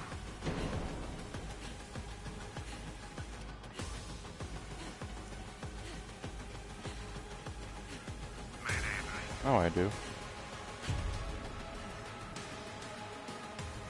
See if he's still back there. Nope, it's not. Okay. So we did that. Let's do a run of the Maliwan takedown because we got about 40 minutes left. Let's do that.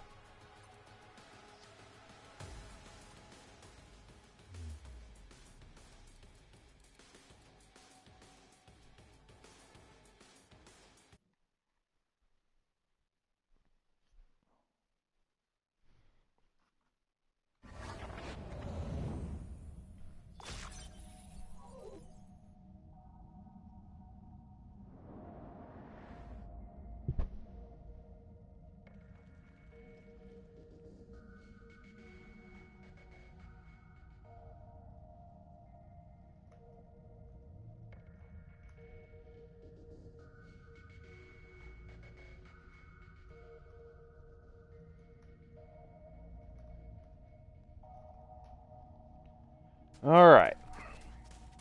So the Maliwan takedown was one of the first free takedowns. There's 2 takedowns they made for Borderlands 3, this one and the Guardian takedown. This was the first one they did. I think, well, I don't think, I know. When they made this, they intended it to be a 4-player mode only, is what they wanted. What they found out was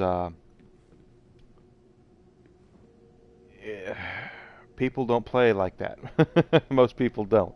So a lot of people weren't playing the takedown because they couldn't get through it. So they ended up making it a little easier.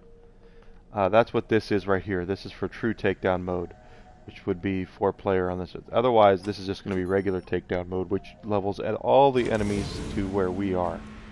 Intel says there's an elevator down to the lower levels. Make your way there and be ready for some heavy resistance. I'm counting on you, Vault Hunter.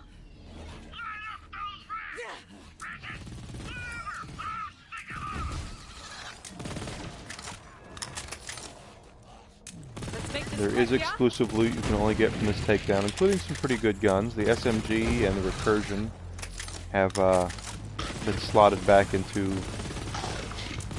the coolness factor of SMG, of weapons in Borderlands. Soft and weak fighting style.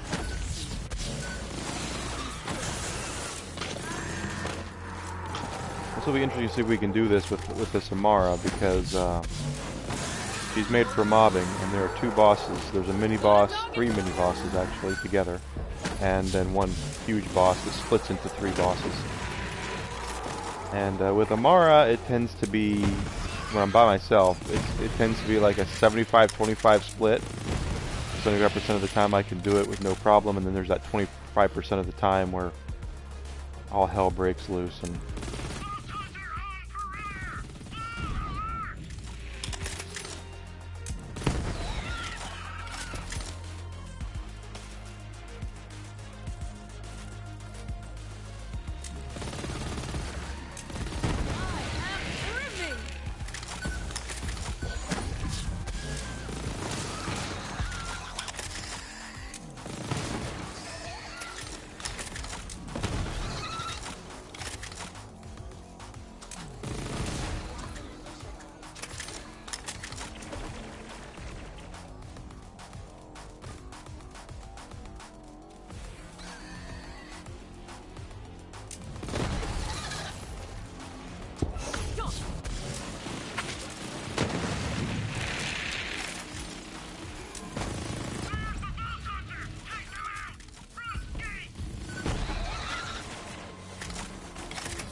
I have no problem taking out these little guys.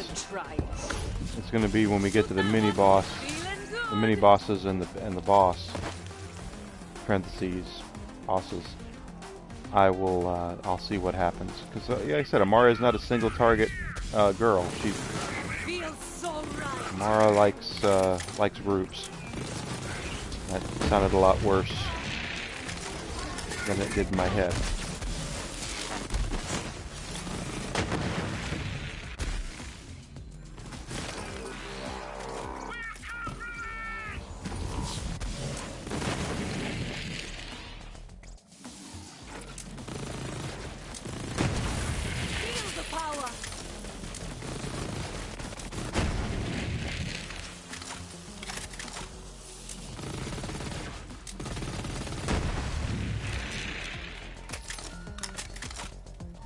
The mechs.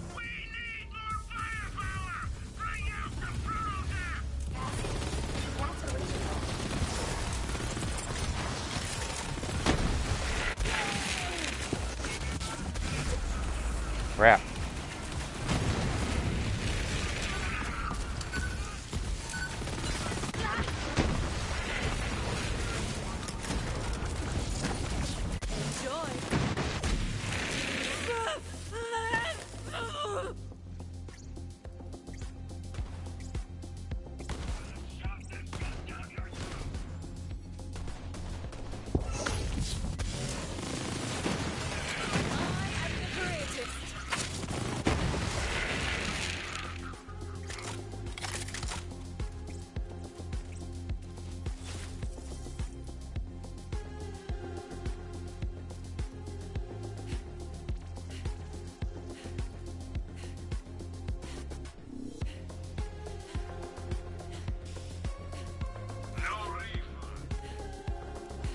Now we're coming from the mini bosses here.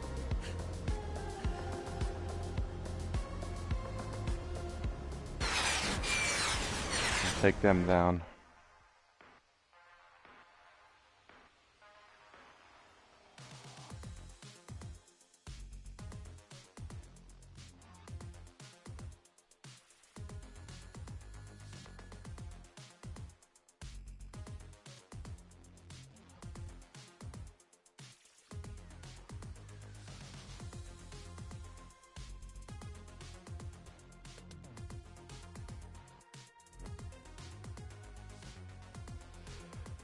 Alright. So we have our Valkyries. The way these guys work, these ladies work, Valkyries are female. Once you get them, your shields down here a little bit, they're going to call down 4 different groups. They're going to start with the heavyweights. Now that they're down, he's going to come down, or she, sorry, and I'm going to let her have it for a few minutes, for a second, and she's going to retreat. Now, she's going to get up, and now we have the Teamsters coming over here, next to the truck. That's why I call them the Teamsters. And they come down here. Down they go. Probably going to have the dogs next. Nope. Soldiers next. Commandos. And now this one comes down.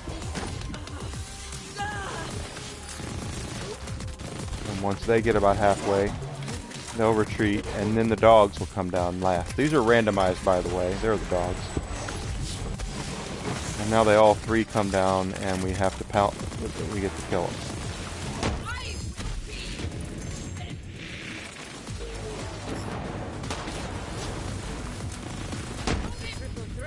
Not bad. Not bad at all. Those were advanced mechs, but we're after something bigger.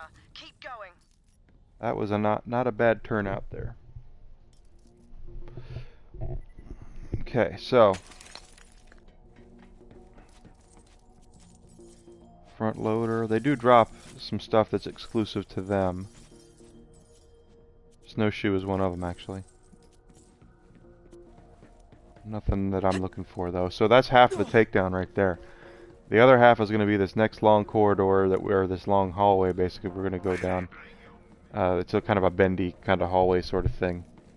If we die, we will respawn right here, which is a big change they made. I don't remember when they made it, but for a while, if you died, you had to do the whole thing over again, and then they changed it to where they added a halfway point for both takedowns,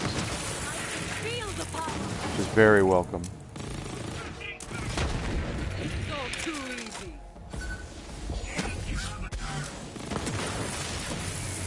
The bridge on the way to the final boss is hectic. It is very hectic. There's a lot of dudes coming at you, and you have to be prepared for it. Best advice I can offer is, Amara is probably the best to deal with that part because of her mobbing capabilities, but it's not going to be easy. It's kind of a crapshoot as to what happens. We've got all of them. Yep, shields down. There's a commando. He's gonna summon some. Yeah, saw that coming.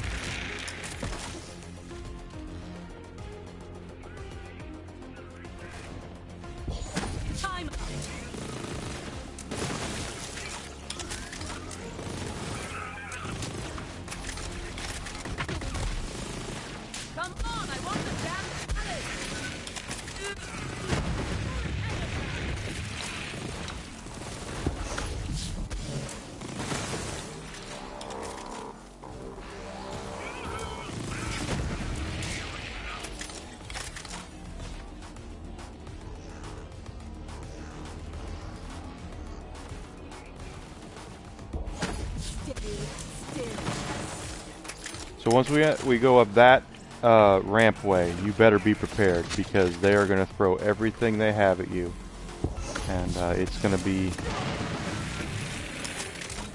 a little crazy.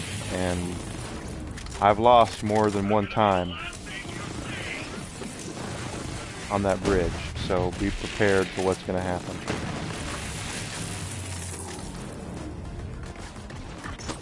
Who's shooting me? Oh, you. So there's going to be heavyweights, there's going to be dogs, there's going to be spears, over spears, there's going to be all sorts of fun stuff up there. Feeling good. I'm kind of if I can kill as many of them down here as I can without going up there, I'll do it. Okay, they're not coming down. So here we go. Face against the rocks.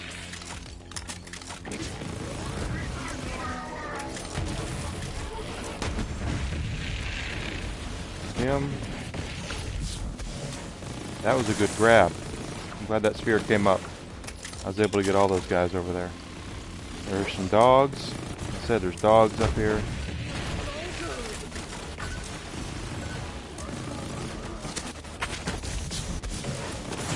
Another good grab. That's a dog hiding up there.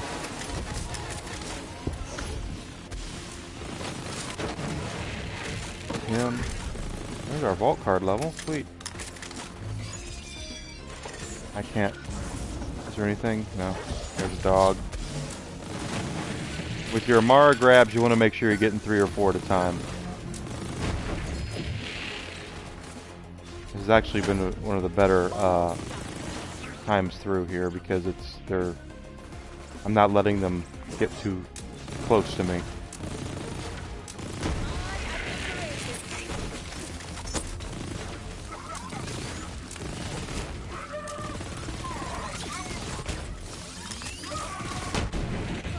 A dance, a massacre. Okay.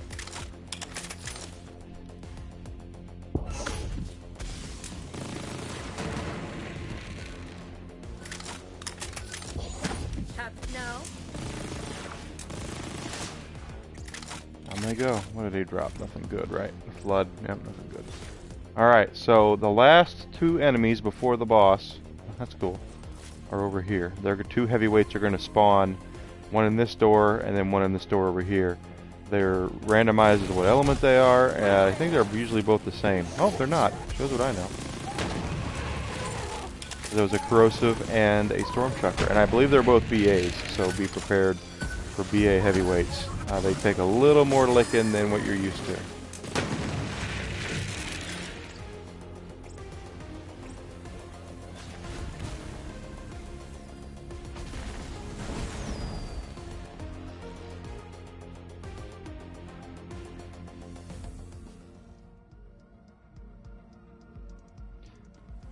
And he dropped Phasor, okay. Nothing. Alright. So now we go to this is the boss. Make sure you refill your ammo if you need it. We probably will. The boss is called Wotan the Invincible, or Wotan the Run Killer.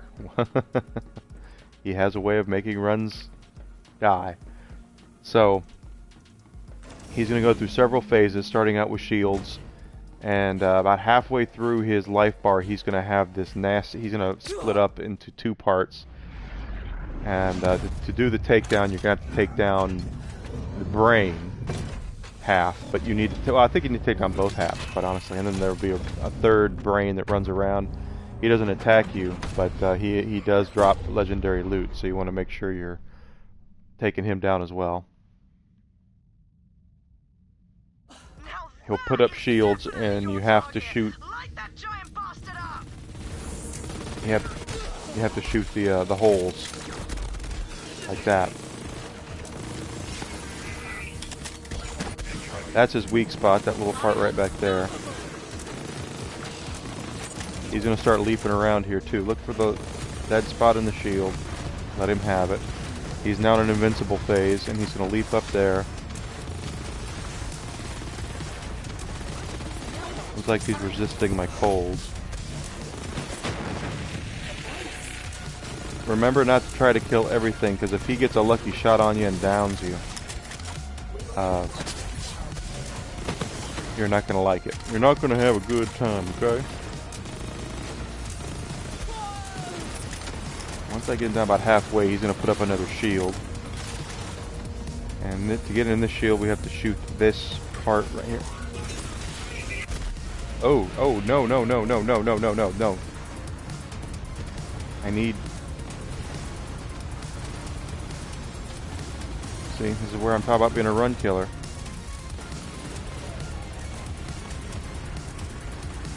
He just killed me. And I killed that guy at the same time, so I didn't get a chance for a pick-me-up there. Response too expensive? Ask about our Ratch Incarnation package.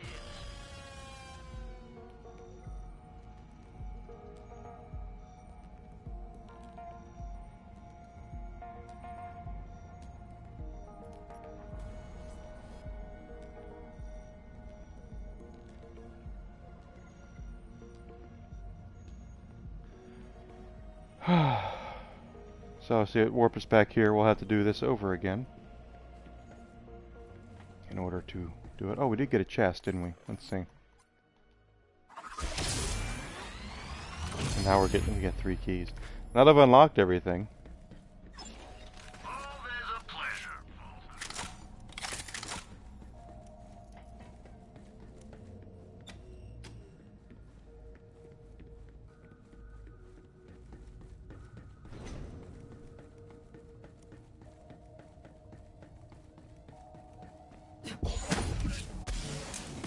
Feeling good.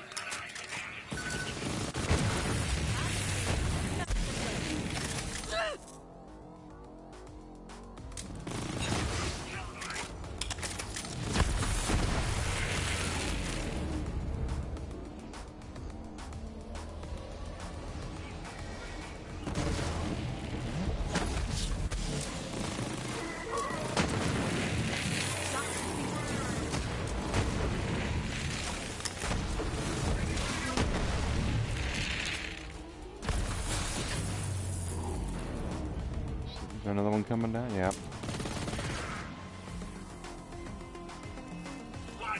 See, technically we didn't do a lot wrong with Wotan. It's just that that dude died before we could actually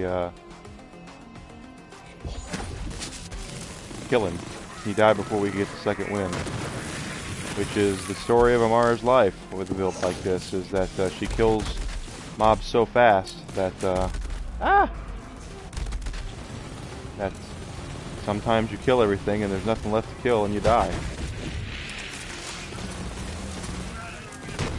He's hobbling around, and I was kind of hoping he would spawn another dude or something, but he didn't do it, so. That line. Die.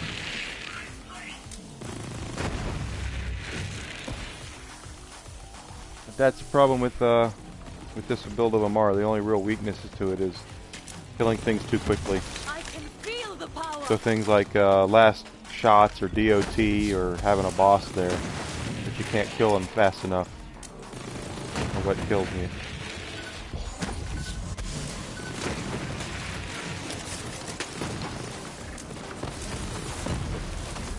That was a good shot.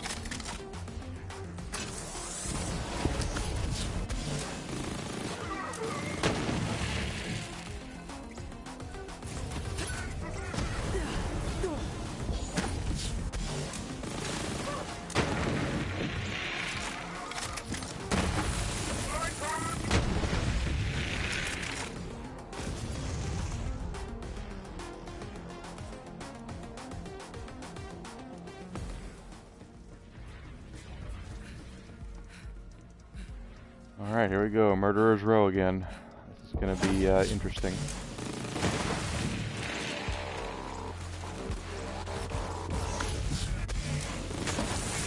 I am the greatest.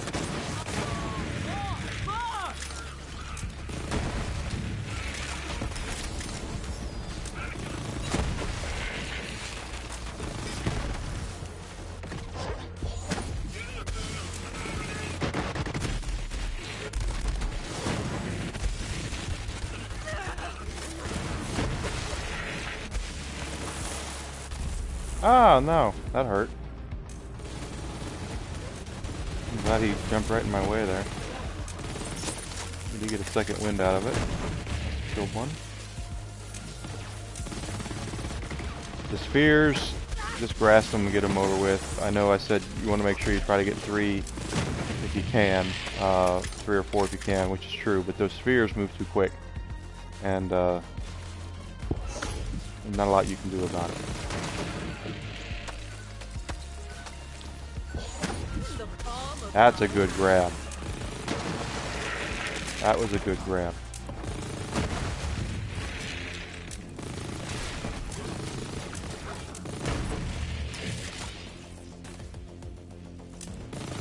you enjoying the show?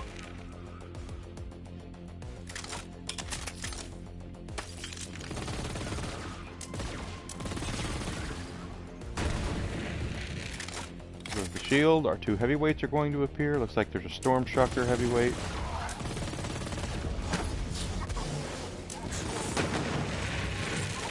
He's going to be immune to the shock damage that my shield offers. They'll still freeze him and get him down. Alright, so let's try Wotan again. Get to refill your ammo. Especially, unless you have one of those Moe's builds like I've got on my other characters where she auto-gens her ammo back. That's the only time I have to worry about it. Alright.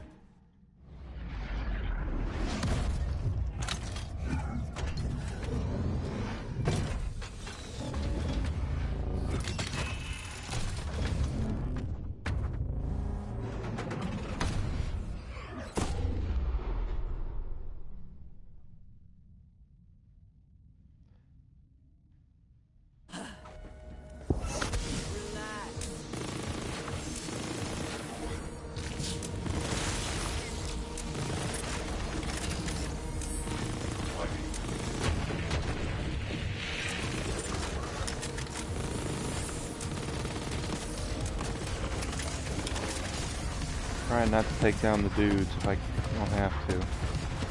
Time up.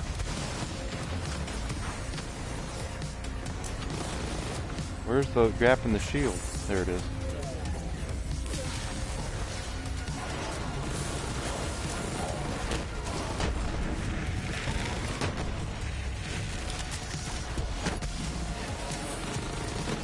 From the together.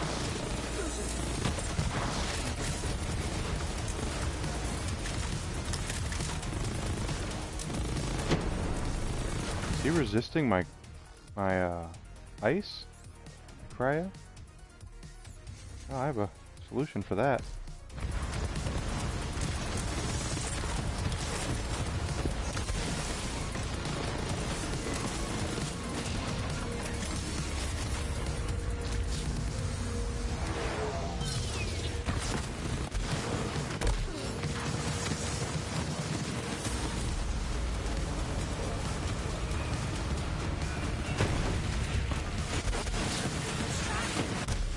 Ooh! That was vicious.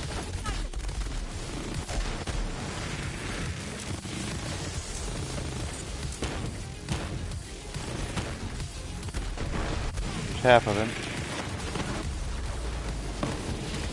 Got it. I'll be adding that takedown to my height. Oh, I got the brain too. That ass kicking will make Maliwan think twice before they come at us again. Alright. Good shot there. Let's see if he dropped anything worth it. Let me put my cryo back on here. Tankman shield, nah. Kibbsworth. Good shot. That's good. Dictator, no.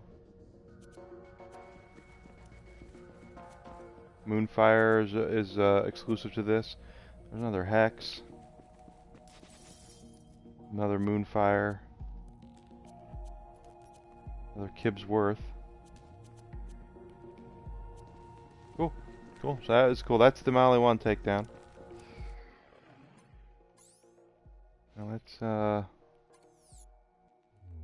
take a minute because we're getting close to quitting time here.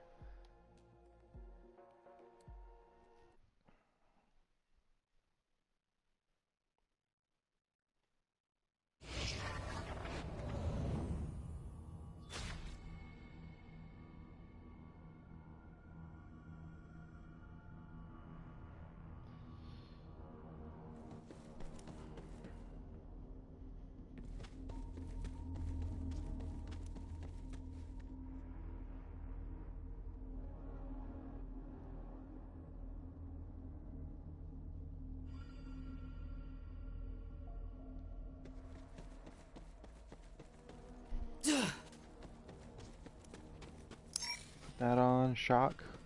These are going to be our guardians here. See if we can get our guardian rank up before I shove off for the night. Now remember, tomorrow is Thanksgiving here in the States. I will not be here, more than likely. If I am here, it'll be in the morning, and it'll only be for an hour or two. I've got to get up tomorrow, and I need to clean up, shave, and all that good stuff. The boss will want to do the same, so I might have a little bit of time to do something while she's upstairs, making herself more beautiful than she already is. Because she is, even though she often tells me I'm full of crap. And then tomorrow afternoon I'll be with my family, watching football, and consuming turkey, deep Cajun deep fried turkey. Then Friday's Black Friday, and I will be here on Black Friday, but it might be where I'm playing, and at the same time I usually have my computer on my lap, which I do right now, my laptop, and I might be kind of surfing deals at the same time, because I don't have a lot of money, and if I can get a good price on something, I will definitely take advantage of it.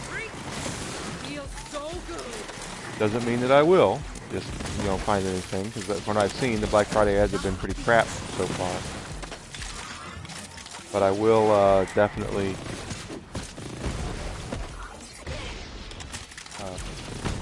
be here on Friday from my normal shifts. Saturday might be the day the boss and I finish putting up Christmas lights and our Christmas tree. I know we will probably get that done this weekend on Saturday. And I'm thinking if that's the case, either I need to find out who's playing football. I'll let you guys know on Friday what's going to happen. If the Steelers are on TV on Sunday, we will do Christmas tree stuff on Sunday. If not, Ready to unleash this power. then Saturday we'll do Christmas tree stuff, and I'll have a little bit of a larger stream. I do like usually 4 or 5 hours on a weekend if I can.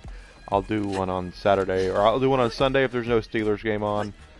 I know they're playing. I don't know if they're going to be on. And then I will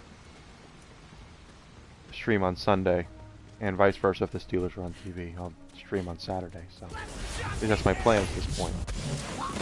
My plan is to start Borderlands 2. I want to load up a brand new character. I've not played it beginning to end in a long time. But I do love Borderlands 2. Handsome Jack is one of the best villains in the history of video games, in my opinion.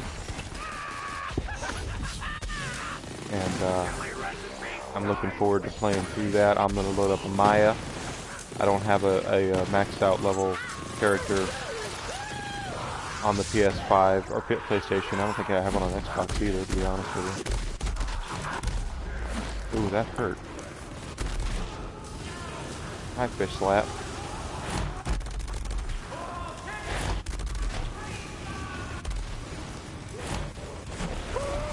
So it's gonna be Fish Slap or nothing, huh?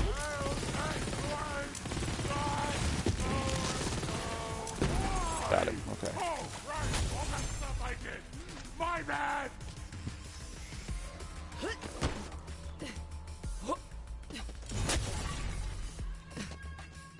That is my plan at this point.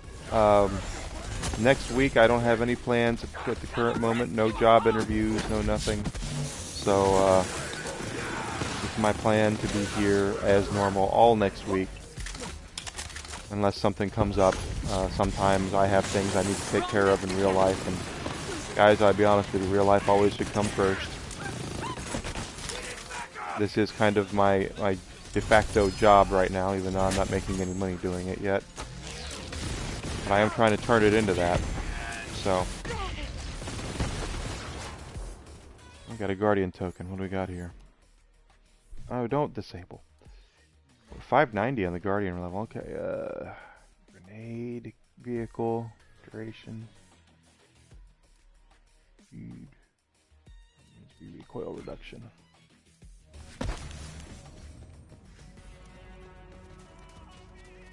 But that's my point. That's my my plan for the next couple of days. We can always come back to Borderlands 3 if any of my my followers or friends want me to come on and help them do stuff, I don't mind doing that whatsoever with Borderlands 3. Just let me know. You guys can contact me here on Twitch. I have social media links down below, and then I also have an email address, evilenigma@gmail.com, which is also listed below. So you can always find me there if if anyone's got anything they want to do, games they want to play with me. Let me know. We'll see what we can do. If I have it, we'll see what we can do, or like that sort of stuff. Okay. My next the next new game I plan on doing is December the 8th. Halo is coming out. Halo Infinite, and that's on the list. That's on the list of games I want to play for you guys, and it'll be the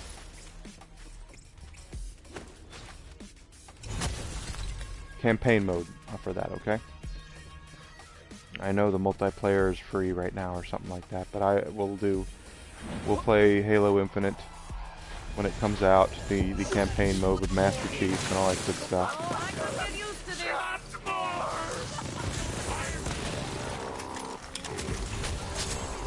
Guys, don't forget to tell your friends that I'm here. I am trying to turn this into something, and it would really be good if I could do this for a living instead of having to look for a job. And of course, the only way it's going to happen is if I get better and people enjoy what I'm doing. And so far, I've had a lot of people say nice things to me. That's great. Thank you so much. And I hope that we continue on that path.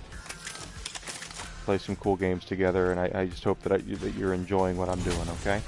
And if you have any suggestions, I'll listen to them. All right. I do plan on. I haven't messaged him with a friend of mine here on Twitch about emotes. I do want to get emotes here for everybody to use. That would be fantastic. But I'm kind of new at. I'm not kind of. I am new at it. So I want to make sure I'm doing what people want. So a friend of mine here that's helped me get affiliated, I asked her what she did for hers, and she's not gotten back to me in a couple of days, so I hope she's alright. I'll have to talk to her. Hopefully I'll talk to her when she gets back. Of course, it is holiday week here. I might not talk to her until next week when if she's had to travel for Thanksgiving.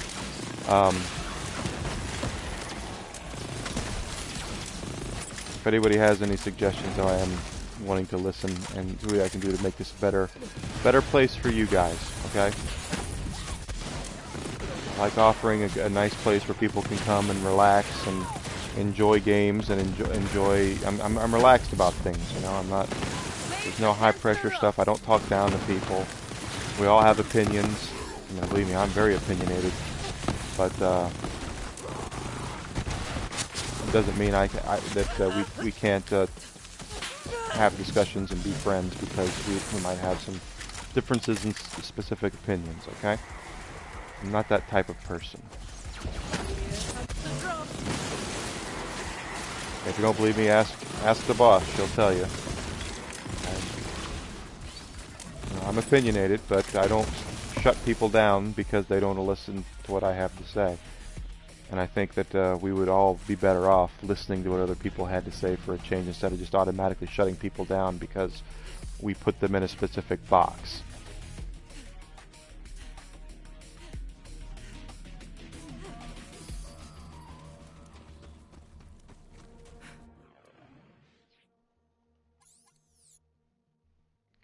So, there's a boss over here. Or, not a boss.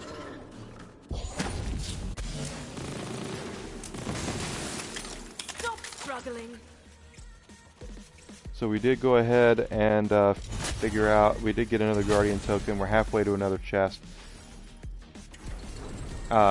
If I come here tomorrow, it might be just to play a little more of this. I did go ahead and load the Handsome Collection onto my PlayStation 5 and get that all taken care of, so we should be ready to go to play that on Friday. And then again, I might get up tomorrow and say I'm playing Handsome Collection. We'll see what happens, okay? Please let me know if you need anything, you want anything from me. here on at the channel. Remember my email address down there. I do read everything, or will read everything that comes in there. No one's emailed me there yet. So if wait, do I have any junk? I have any spam? I don't even have any spam. That's interesting. Yeah, but you can get a hold of me there if you want to ask questions. You know, like social media, I completely get it. So I do look at things there and answer questions and all that good stuff. So let's see where we are here. Got about a minute to go to 4 hours. So we're gonna go ahead and shove off here, and head into to the holiday, which is tomorrow. So if you are here in the States and you are going to a Thanksgiving dinner or something to that tomorrow, please do me a favor and take very good care of yourselves, please. You know, if you're traveling, be safe. Have a good time with your family, guys. I know a lot of young people have bad things with their families, and I get that. I do. No family is perfect, mine included. But if you have a loving family and you're young and you're just not sure how you stand with them, your time is really limited with them. You know, enjoy what you do have. Don't just assume what you have right now will always be there, because it won't be. And then you might be in a situation where you're thinking, man, I wish I would have said this, or I wish I would have done that, or I really miss miss the dinners and things. So be safe. Take care of yourselves. Take care of your loved ones. Let your friends know I'm here. Let your family know I'm here. If you have, brothers or sisters that are into games and love Borderlands or anything else, let them know that I'm here. You know, I am not a not beyond shilling to get attention here. I would love for this to turn into something. I really would, and the only way that's going to happen is with your guys' help and support. Okay. So do me a favor and take care of yourselves. Let everybody know that I'm here.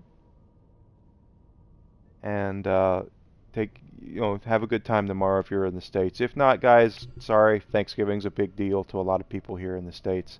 I'm sure if you have a Thanksgiving where you're from, it's probably a big deal with your family as well. So enjoy yourselves. Enjoy your holiday. Take care of yourselves. Be very careful if you're traveling. And I will be back. If I'm not back tomorrow, and I probably won't be. I might be, but I probably won't. If I'm not back tomorrow, I will be back on Friday, and we're gonna go ahead and pick up on Borderlands 2. I'm gonna start a whole new character, and I don't have extensive Guardian ranks or a big stash on PlayStation. Plus, stashes are per character anyway. You can twink characters on Borderlands 2, but it's a little more difficult to do it than it is on 3. Keep it, I'll be back on Friday. We'll play more Borderlands. We'll have a really good time together, I think. And I will see you guys on Friday, okay? Happy Thanksgiving to everybody out there who celebrates here in the States. And I'll talk to everybody real soon, okay? Have a wonderful night.